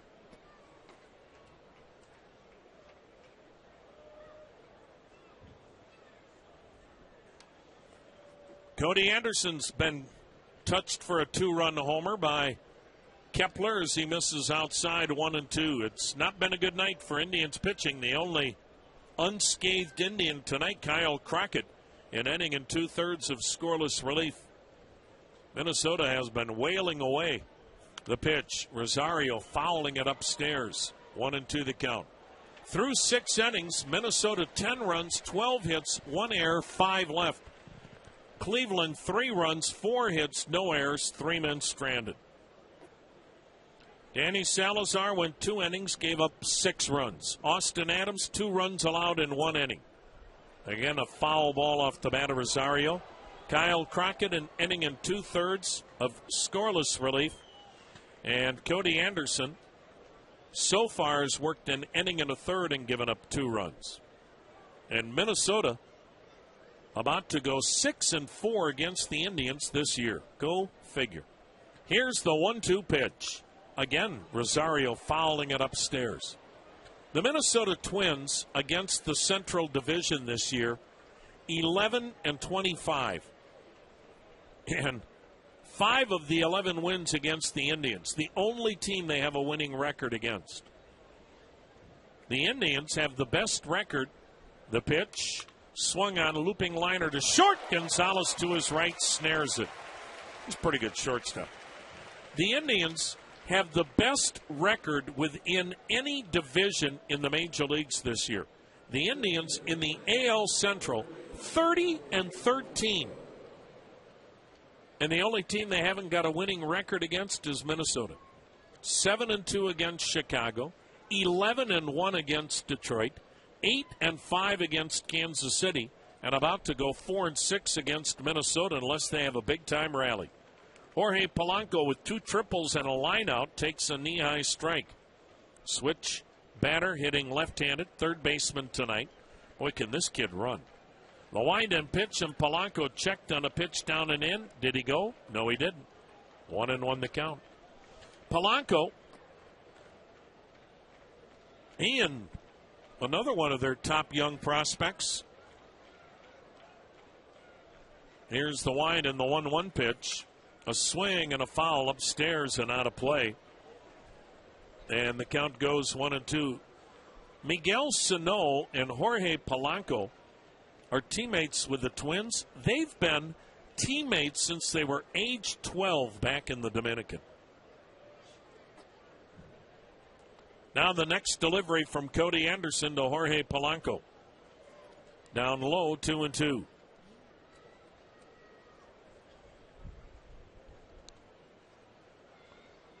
Ten to 3 Minnesota.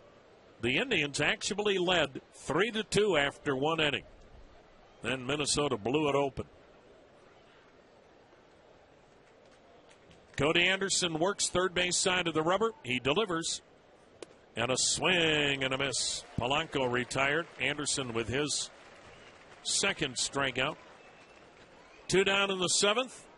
Danny Santana 0 for 2 with a walk. He'll bat left-handed.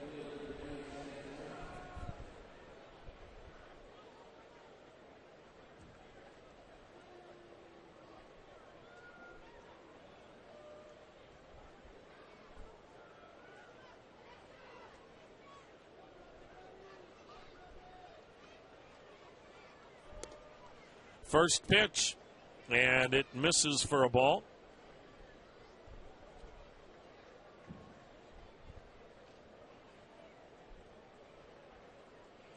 The next pitch swung on, line shot to right, base hit. Wow. Danny Santana adds to the hit total, now 13 base hits for the Minnesota Twins, and they haven't had a cheap hit all night long. The Twins have hit 4 home runs in this ballgame, 3 by Max Kepler, 3 2-run home runs. Then you think of Jorge Polanco. He has 2 triples in the ballgame. Joe Mauer has a double. So does Kurt Suzuki. There's a first pitch in there, a strike. So Minnesota has 8 extra base hits here in tonight's ball game, and they just tonight look like some of those Twins lineups from the 60s when they annihilated American League pitching. That's baseball. That's why you can look at the schedule and say, well, this is a break. The Indians just blew up the Oakland A's. Now you've got the lowly Twins coming to town, and well, it sure has not worked out so far tonight or all season for the Indians against the Twins. The pitch, and it's a little bit high. Ball 1. 1-1 the count.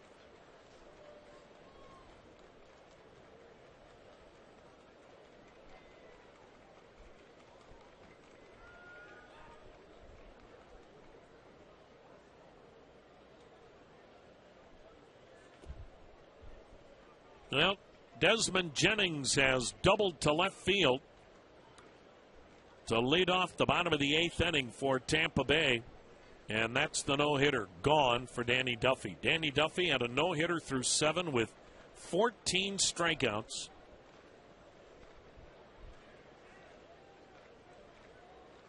Royals are really high on Duffy. He's gone back into the rotation and is thriving. That pitch is waved at. And it's a pickup by Perez. And he slaps the tag on Brian Dozier to pitch with a big lead. But that doesn't take anything away from how good he threw the ball here tonight. Minnesota has a 10-3 lead as we go to the bottom of the 7th. Berrios gave up 3 in the first, and it was still a close ball game. And from the second inning on, he dominated, and then the Twins blew it open in the third. But nonetheless, that does not discount how sharp he was tonight. At one point had retired 15 Indians in a row. And now the left-hander, Boshears to Rajay Davis. It's outside a ball. So Berrios goes 6 innings, gives up 3 runs on 4 hits. He struck out 5 and hit a batter. And he's in line to win a second Major League game. Boshears, and Davis takes a strike. Boshears' 20th appearance. He's 2-0, ERA of 3. He's been striking out a batter per inning.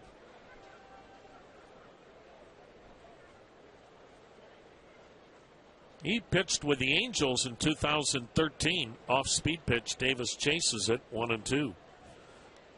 He had a 1.42 ERA with AAA Rochester. Last year he was in independent ball. It's amazing. Buddy Boshears. But when you're left-handed, seems like somebody's always going to give you another shot. He delivers, and he gets Davis to chase it. A swing and a miss strikeout, 1 down. That'll bring up Tyler Naquin 0 for 2. Boshears is out of Huntsville, Alabama, and Calhoun Community College. 4th round pick by the Angels in 2008. And he only made it to the Angels one time. That was in 2013. Worked in 25 games, had an ERA of 4.70. And last year, nobody wanted him, so he had to pitch in the independent league. But he kept the dream alive, and now the 6'3", 200-pound lefty is back in the bigs, pitching pretty well. Misses downstairs with a fastball to Tyler Naquin for ball 1. 10-3 Minnesota on top of the Tribe here in the 7th. Boshears is ready. Here it comes. And Naquin taps it in back of the plate. 1-1.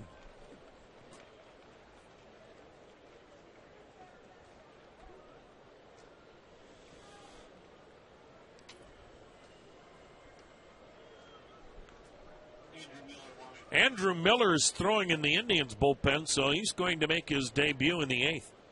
The 1-1. Naquin pops one up. Shallow left, coming hard again is Santana, and this one is going to get out of play, foul. No, small gathering tonight, 15,018. Indians home tomorrow night, Wednesday night, Thursday at noon. Hope to see you here. Buddy Boshears. You spell his last name Boshers, but pronounce it Boshears. 1 out, nobody on in the 7th. 7-run Minnesota lead. The pitch. Swung on a little dribbler to the mound. Boshears going off the mound toward third, gloves it, throws it into the runner, and Maurer made a great catch and got his hand out of there before the arm was snapped off. Naquin is out, number 2. Here's Roberto Perez 0 for 2.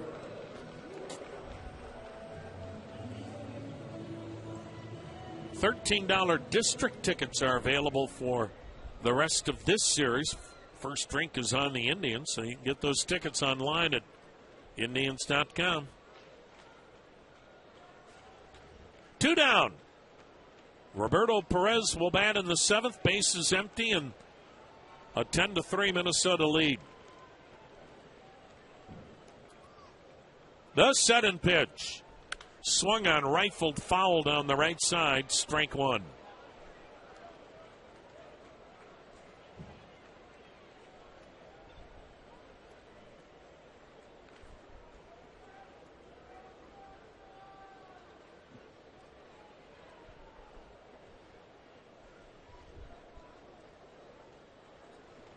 Now the set. Now the pitch. Just a bit outside. 1-1.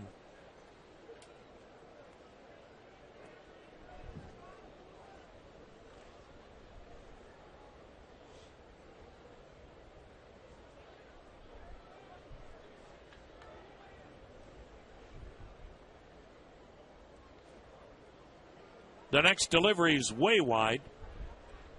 2 balls and a strike.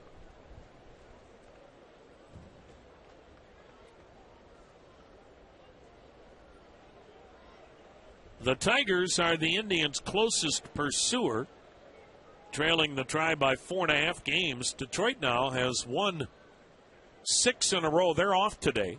That pitch dips low, 2-2.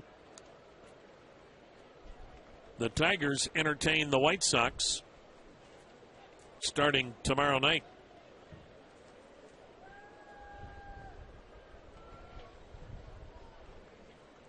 Chris Sale did not get traded. The pitch. Swung on, smashed up the middle, diving behind second. Dozier with a backhand has it, gets up, and the second baseman throws out Perez.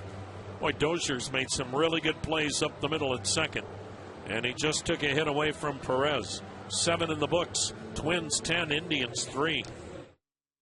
Debut of Andrew Miller, acquired from the New York Yankees to help fortify the back end of the Indians bullpen. He'll work here in the 8th inning against Joe Mauer, Max Kepler, and Kenny Vargas. 2, 3, and 4 in the Twins lineup. He's just coming in to get some work. It's a 10-3 ball game, Minnesota. This isn't how the Indians envisioned using Andrew Miller, but a way for him to kind of get his feet wet here with the Indians and get through an emotional period for him. Joe Mauer taking, it's in there, a strike. Fastball, slider, he can throw a curve and change. This is arguably the most dominant reliever in the game. And you'll have a lot of people want to pick sides, whether it's Chapman, whether it's Zach Britton, whether it's Andrew Miller.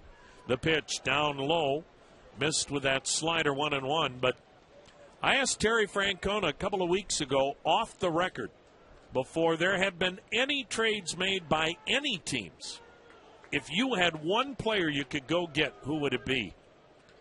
Bauer takes, it's inside 2-1. He said, Andrew Miller. Well, Tito got his wish. As Chris Antonetti, Mike Chernoff, and Derek Falvey and company, the whole front office, boy, the hours they put in to make this trade a reality. The 2-1.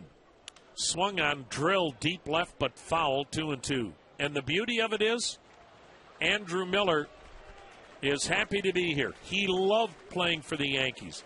Loved living in Manhattan. He and his wife and their young child splitting their time between Manhattan and Tampa. But he said, look, I'm thrilled to be here. I want to win, and I'll do anything I can and pitch anywhere in the game to help. The pitch, and Mauer with a rocket to deep right, and it is gone. How about that? The Twins' 5th home run tonight. A 2-iron over the 9-foot wall in right. And the Twins lead at 11-3, and Mauer has a homer, a double, 2 singles, and a walk. Missing only the triple to hit for the cycle. And he got a slider that hung. So Minnesota leads at 11-3. Here's Max Kepler having a career night. 3 2-run homers and a groundout. The lefty cuts and misses a strike. Miller with the Yankees gave up 5 home runs, but his numbers incredible. Here's the set by the left-hander. Here's the 0-1. And it's in there, a strike. 0-2. With the Yankees, Andrew Miller was 6-1, 9 saves, an ERA of 1.39, 77 strikeouts in 45 innings. The pitch. Swung on, banged on the ground to first. Nice pick by Napoli. Throws overhand to Miller, racing to the bag to beat Kepler. And that is out number 1. Andrew Miller, in 45 innings, striking out 77 and walking 7. And it's not like he has only done it this year. Terry Francona's coming to the mound. That's it for Andrew Miller. All he wanted was Andrew Miller to just get his feet wet with the Indians. He gives up a homer, but doesn't matter tonight. Just a matter of Andrew Miller now getting back thinking baseball after an emotional day for him with the trade to run on a hit and a homer by Mauer. Joe Mauer had 5 hits off Indians pitching this year. He has 4 tonight. Zach McAllister, 2 wins, 2 losses, ERA 5.27. He delivers, and it's down low to the switch hitting and now left-handed hitting Kenny Vargas, who's 0 for 3 with a walk. Everybody's getting into the act tonight for Minnesota. 5 homers for the Twins. The wind and the 1-0 pitch down at the knees is strike 1-1. Twins have 5 homers, 2 triples, 2 doubles. 11-3 Minnesota. Clobbering the Tribe again. They have had the Indians' number. Now the 1-1 pitch as McAllister kicks, fires. Vargas swings through it, 1-2.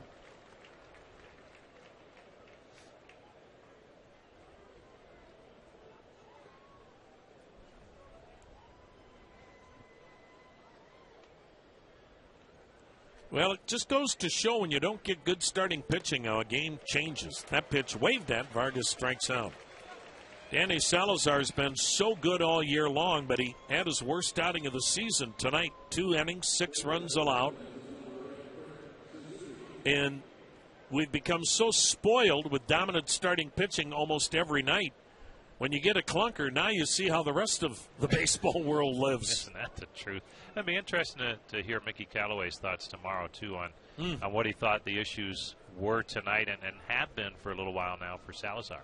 Suzuki 1 for 4, a double, and a breaking ball. Boy, that was a good one. If McAllister could ever master that pitch, that would really take hitters off his heater. Strike 1 now. Twins have had 3 homers, 6 RBIs from Max Kepler, 2 triples from Jorge Polanco, a homer, a double, and 2 singles, 4 runs scored from Joe Mauer. They've had a lot of people contribute here tonight. Now the wind by McAllister, and the 0-1 pitch to the Twins catcher. And it's in there, strike 2. Yeah, the problem now is Salazar's struggled for a month. Had an ERA in July of over 6. That's unlike Danny Salazar. Boy, it just seemed like the Twins were sitting back, and you're right, almost like they knew what was coming tonight. You wonder if, was he tipping pitches? I don't know, just guessing. The 0-2 pitch, swung on a line shot to center. That's a base hit, and Naquin doesn't cut it off. And it goes all the way to the wall and straightaway center. And a double for Kurt Suzuki, his second double. Boy, the Twins' slugging percentage tonight is off the charts with 5 homers, 3 doubles, and 2 triples. Here's Eduardo Escobar, 1 for 4, a single. He'll bat left-handed.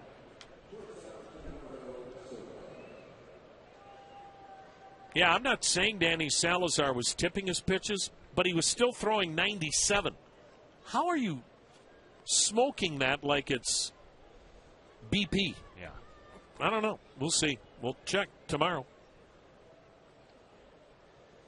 Join us tomorrow night, same time, same bat channel. McAllister's pitch to Eduardo Escobar. Swung on a ground ball, sharply hit back up the middle into right center. That'll be an RBI single. Suzuki scores Escobar's second hit, 26th RBI. Now McAllister, he gives up a run. So it's like a bad virus tonight for Indians pitching. The Indians leading the American League in pitching. And they've had a clunker here tonight. 12 runs, 16 hits for the Twins. Here's Eddie Rosario. 1 for 3, a solo homer and a walk. Left-handed hitting center fielder.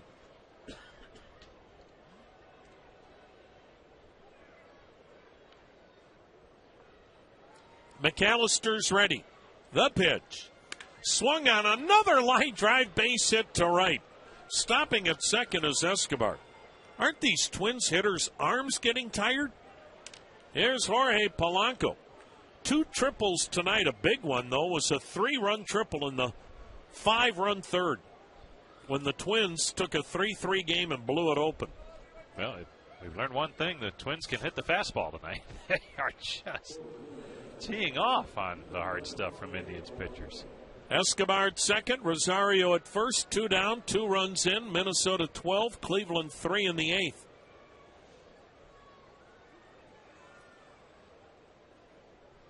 Armando Camacaro warming in the Indians bullpen.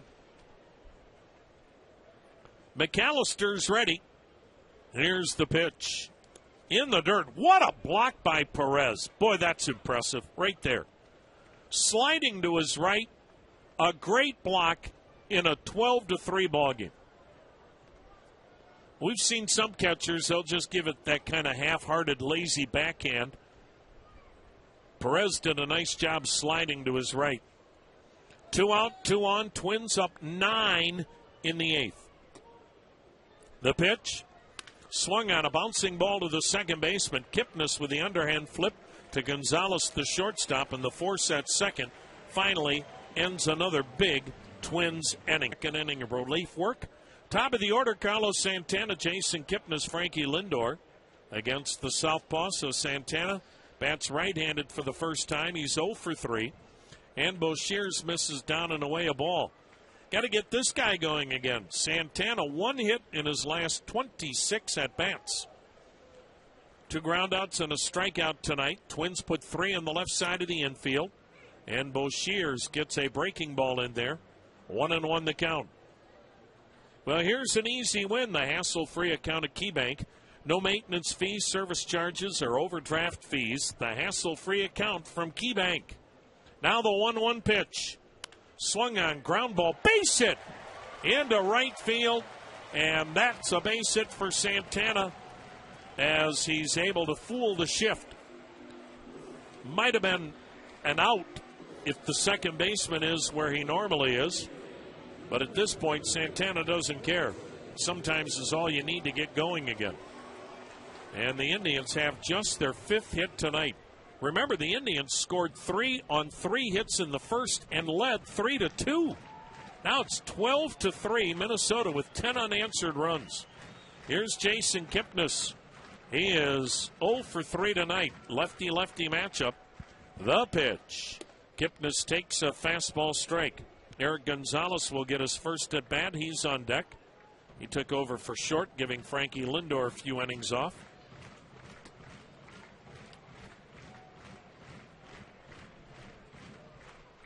The pitch.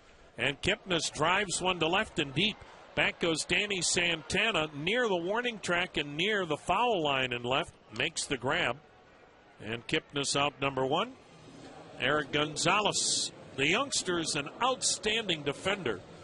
It's going to be hard for him to hit in this role. Not many kids can come up and play part-time and be effective as a hitter. They just have never done it before. He's 1 for 7 since coming up, but he can really play short. And he's now able to play other positions. Right-handed batter, long and lanky. The pitch. And it's in there, a strike. 12-3, Minnesota leads the Indians. Trevor May warming in the Twins bullpen. Huge gap in left center. Now the pitch. Gonzalez tapping one toward third, but it kicks foul. And the count 0-2. Talking about the KeyBank hassle-free account for the KeyBank keys to the game. Well, the key tonight was the Indians, a rarity, did not get a dominant start from their rotation. As Danny Salazar got roughed up tonight for 6 runs in 2 innings. And that's a rarity with this ball club. Minnesota with a 12-3 lead. The other key is Max Kepler. Good Lord. The pitch. Swing and a miss. Gonzalez strikes out. Max Kepler, the first Minnesota Twin since the late Bobby Allison hit 3 home runs off the Indians in 1963. Well, 53 years later, the Twins have their next hitter get 3 home runs off the Indians, and it's a rookie whose mom and dad were professional ballet dancers when he grew up in Germany. Well, Max Kepler didn't tiptoe around tonight. He bludgeoned 3 pitches for 3 2-run homers. Mike Napoli takes down and away a ball. And you can see why the Twins are high on Kepler. You know, of all the Twins kids, Rosie, we've heard all these platitudes and high praise. The pitch. Napoli with a high drive, deep center. Back goes Rosario. Track, wall, way out of here. Mike Napoli, for the 3rd day in a row, goes yard. And for the 3rd day in a row, the tape measure isn't long enough. So Napoli hits number 25, giving him 74 RBIs. Oh, my goodness. A prodigious 2-run blast to dead center. And Napoli just keeps smoking the ball all over Progressive Field. And the Indians now trail at 12-5. The pitch. Jose Ramirez takes a strike. Mike Napoli has now hit 16 home runs this year at Progressive Field. 16 of his 25. The pitch. And it's down and away. But Max Kepler may have had the least amount of pub of all the young prospects we've heard about. Oh, and you talk about a high ceiling. It seems like the sky's the limit. And they've given him the opportunity up here. He struggled early, but coming on now. Now the 1-1 to Ramirez. And it's a curveball and a beauty. 1-2 the count. Jose Ramirez in tonight's ball game is 2 for 3 with a couple of singles. Drove in a run in the first. They say how far Napoli's homer was? Or did they run out of tape? The pitch. A swing and a foul in back of the plate. And the count stays 1-2. 428. 428, says Stephanie. I think it was further than that.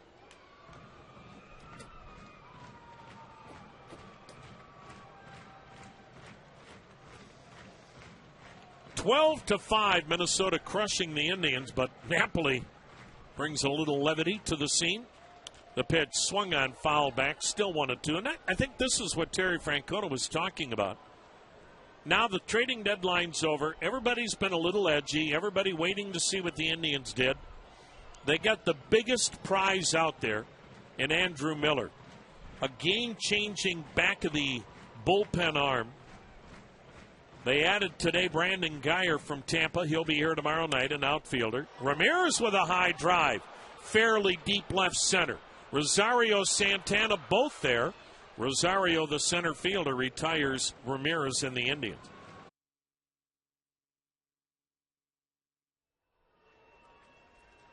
Here's Zach McAllister in the 9th inning to the number 9 hitter, Danny Santana. It's a first pitch strike.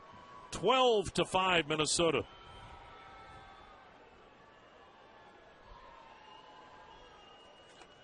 The next delivery, breaking ball, strike 2. Santana 1 for 3, a single and a walk. You almost hope the Twins get a runner on. That means Max Kepler could try to hit his 4th home run tonight. Now the 0-2 pitch.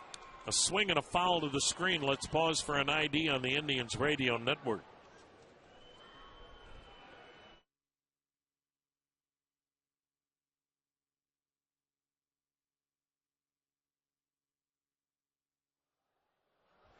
Tom Hamilton, Jim Rosenhaus with you. Beautiful night here in Cleveland, but Minnesota all over the Tribe, 12-5. The pitch swung on, banged into the hole into left field. A base hit for Santana. He has his second. Twins have their 18th. Not trying to be flippant about an Indians pitcher giving up a home run. Don't mean it that way. But the point is, part of why all of us are in baseball is you love the game and you love seeing historical feats. And Max Kepler's had one of those games you just don't see very often. A 3-homer night, and he's going to potentially have a chance to hit a 4th home run. Top of the order, Brian Dozier takes down and away, ball 1. Brian Dozier's 1 for 5 with a single. Twins 12 runs, 18 hits. The Indians 5 runs on 6 hits. Now the set, now the pitch. Up and in. Ball 2, 2-0. Brian Dozier could help some teams, but I'm sure if the Twins wanted to trade him, they could have, but I would think he would have come at a very high cost.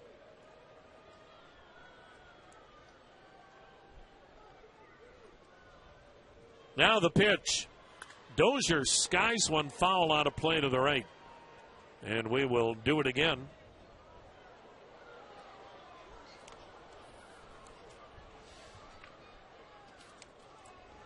Minnesota has hit 5 home runs tonight.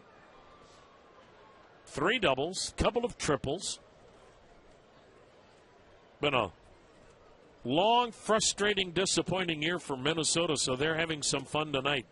Dozier looks at a strike, 2-2.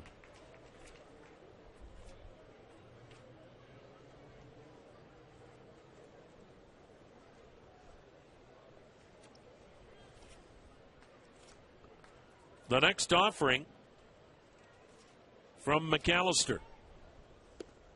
Wow. Outside, maybe? Maybe. Full count.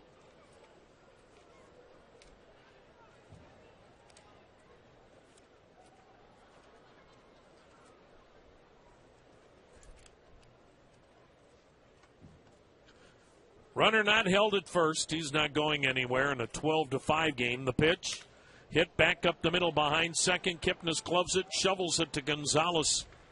And the force takes care of the lead runner, Santana.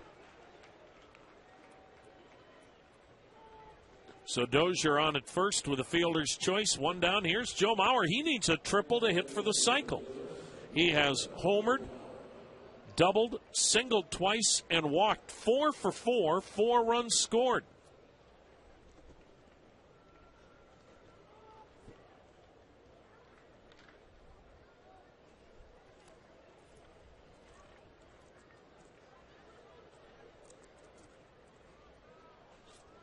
The set and the pitch, and it's in there, strike. The last Minnesota Twin to hit for the cycle was Michael Kadire. He did it 7 years ago. Jason Kubel hit for a cycle also in 2009. The 0-1, and Mauer lines a shot to right to the line. Making the catch on the run shoulder high is Chisenhall, and Mauer almost had a shot at a triple. If that ball, which was, again, absolutely scorched, got by Chisenhall, he would have had a shot at a triple. 2 down. Here's Max Kepler. 3 2-run home runs for the left-handed hitting rookie outfielder. He has 2 groundouts, 3 2-run homers. 1 to right center, then to center, then back to right center, and all were line drive varieties.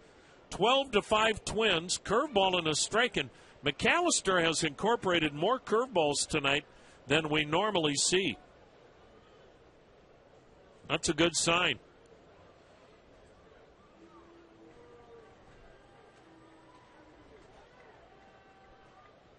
The pitch at the knees, a called strike.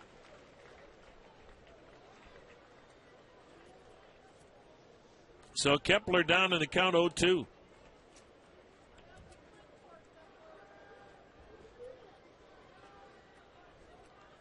Now the set and the pitch, and it missed. 1 ball, 2 strikes.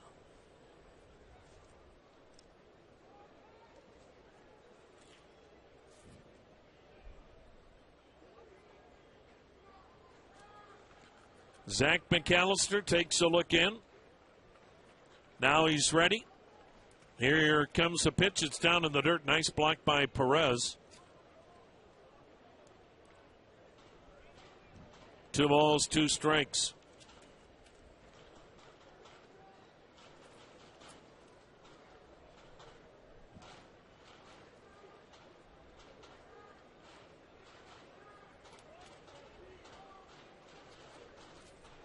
The set by McAllister, the next delivery. A swing and a line shot, base hit to center. Good Lord, Max Kepler. 3 2-run homers, a single to center. Dozier stops at second. 19 Twin hits. 12-5 Minnesota, 2 out, 2 on, 9th inning. And here's Kenny Vargas. 0 for 4 with a walk. He'll bat left-handed.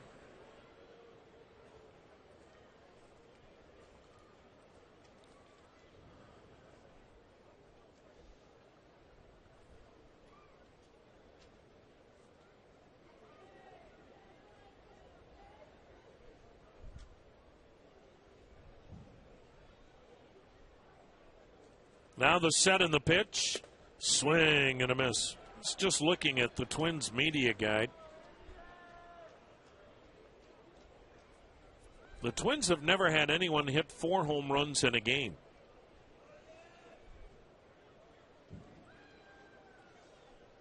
The first player to ever hit 3 home runs in a game was Bobby Allison against the Indians in 1963. That pitch down and in, 1-1. Harmon Killebrew hit 3 home runs in a game at Fenway in 63. Tony Oliva hit 3 home runs in a game at Kansas City in 73. And Justin Morneau hit 3 home runs in a game 9 years ago in Chicago. Now the pitch. Inside, a ball, 2-1. So think of that. The Twins have had a player hit 3 home runs in a game 5 times. And it's never happened in Minneapolis. It's always been on the road, twice here in Cleveland. Bobby Allison at Municipal Stadium. Tonight, Max Kepler at Progressive Field. The pitch swung on, sky ball to left, near the line, not deep. Long run Davis, and he's out of room as it's into the seats foul. 2-2. So that's pretty impressive. You think of the Twins down through the years, they've always had, it seems like, good offensive clubs. And only 5 times has a Twin player hit 3 home runs in a game. Max Kepler doing it tonight with 3 2-run home runs. First Twin to have 3 homers in a game in 9 years. And the 5th Twin ever. And the last to do it in Cleveland, Bobby Allison in 63. Now the 2-2 pitch. Vargas waves at it. McAllister with a strikeout to end the inning. So it's a 12-5 ball game. Twins lead the Indians. We go to the. So Buddy Boshears went 2 innings, gave up 2 runs on 2 hits, had a couple of strikeouts.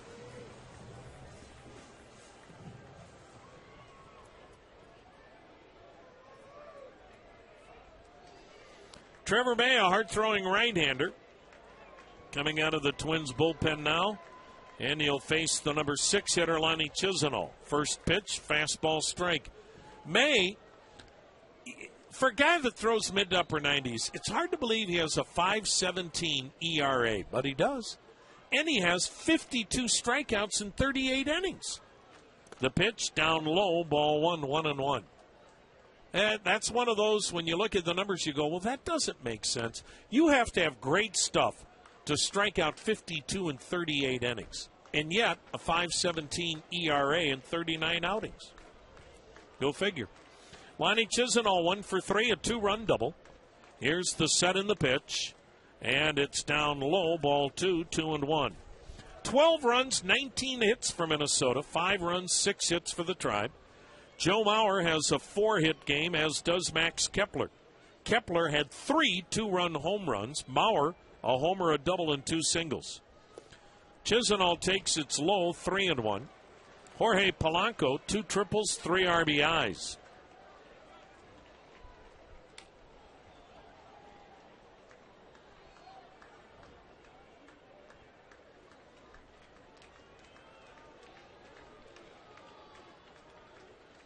The pitch to Chisenhall, and he lofts one in the air, foul, third base side, into the seats. Payoff pitch will be forthcoming.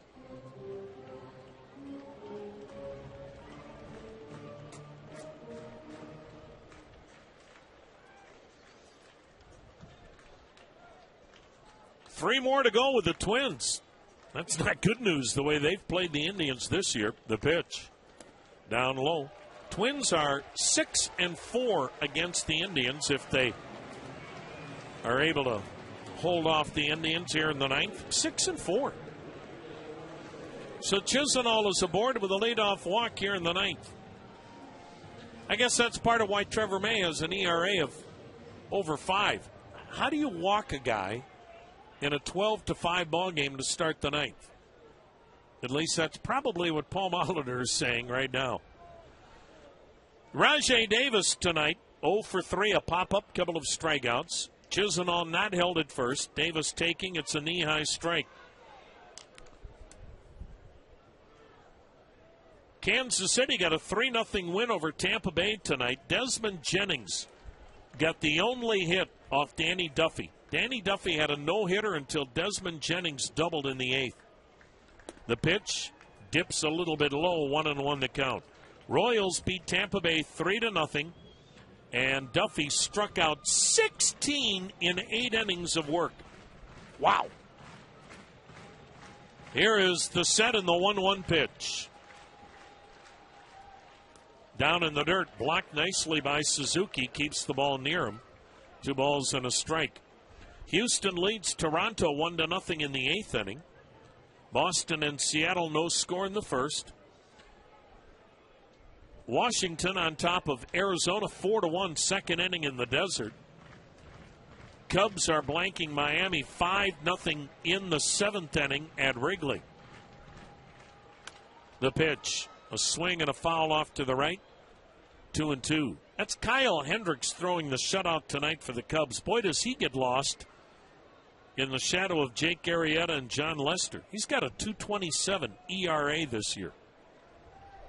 Yankees and Mets, they're in the 7th. Mets lead the Yanks 5-3 at Citi Field. That pitch is waved at, and Davis has struck out for the 3rd straight time. 1 down here in the 9th inning. That'll bring up Tyler Naquin. 2 groundouts and a strikeout. Tomorrow night, the Indians will send Carlos Carrasco to the mound against Kyle Gibson. We've seen Gibson good. We've seen Gibson bad. Trevor Bauer and Tyler Duffy on Wednesday night. Thursday afternoon, Josh Tomlin and newcomer Hector Santiago, who's coming from Anaheim. The pitch now to Naquin, and he fouls it to the screen, strike 1.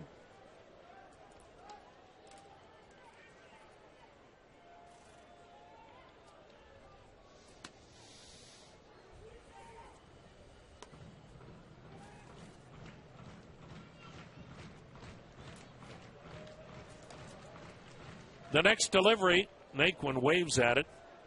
0-2.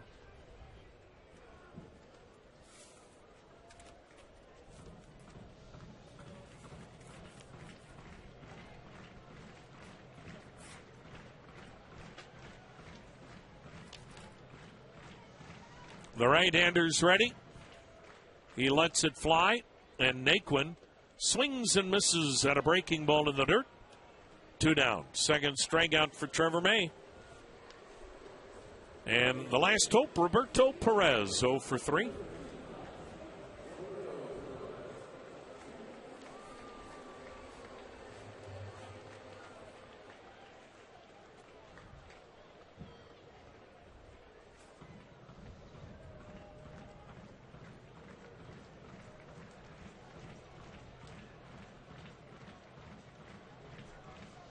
Now the set by Trevor May, the pitch to Perez.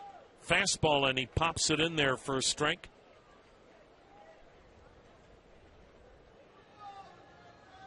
What's scary about the Twins' 12-run night, they stranded 10. And the Twins were 2 for 11 tonight with minutes scoring position. Off speed, and it's in there. Strike 2.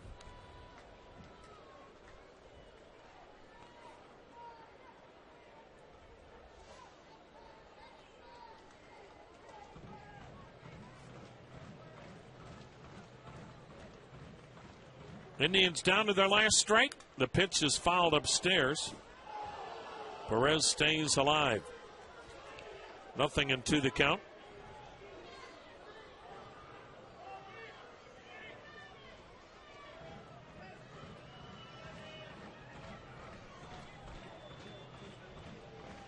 (12-5) Minnesota Indians batting in the ninth. 2 down, runner at first. Perez awaits the 2-strike pitch, and here it comes. Bounced it in there. Nice block by Suzuki. So he keeps working hard behind the plate. And the count 1-2.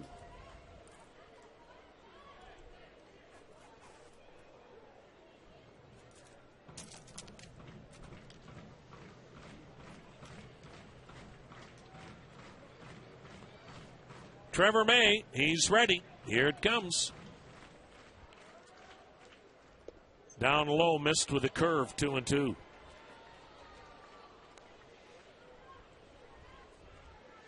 The Indians led 3-2 after 1 inning tonight. And then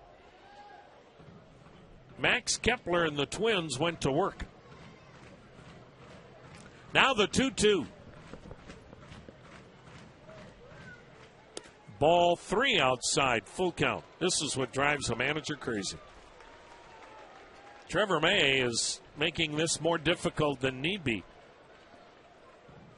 He walked the leadoff man. Now he's 3-2 on Roberto Perez, so Chisenhall will be running with 2 down. Here's the payoff. Swing and a miss. May strikes out the side, and the ball game's over. Final tonight, Minnesota 12 and Cleveland 5.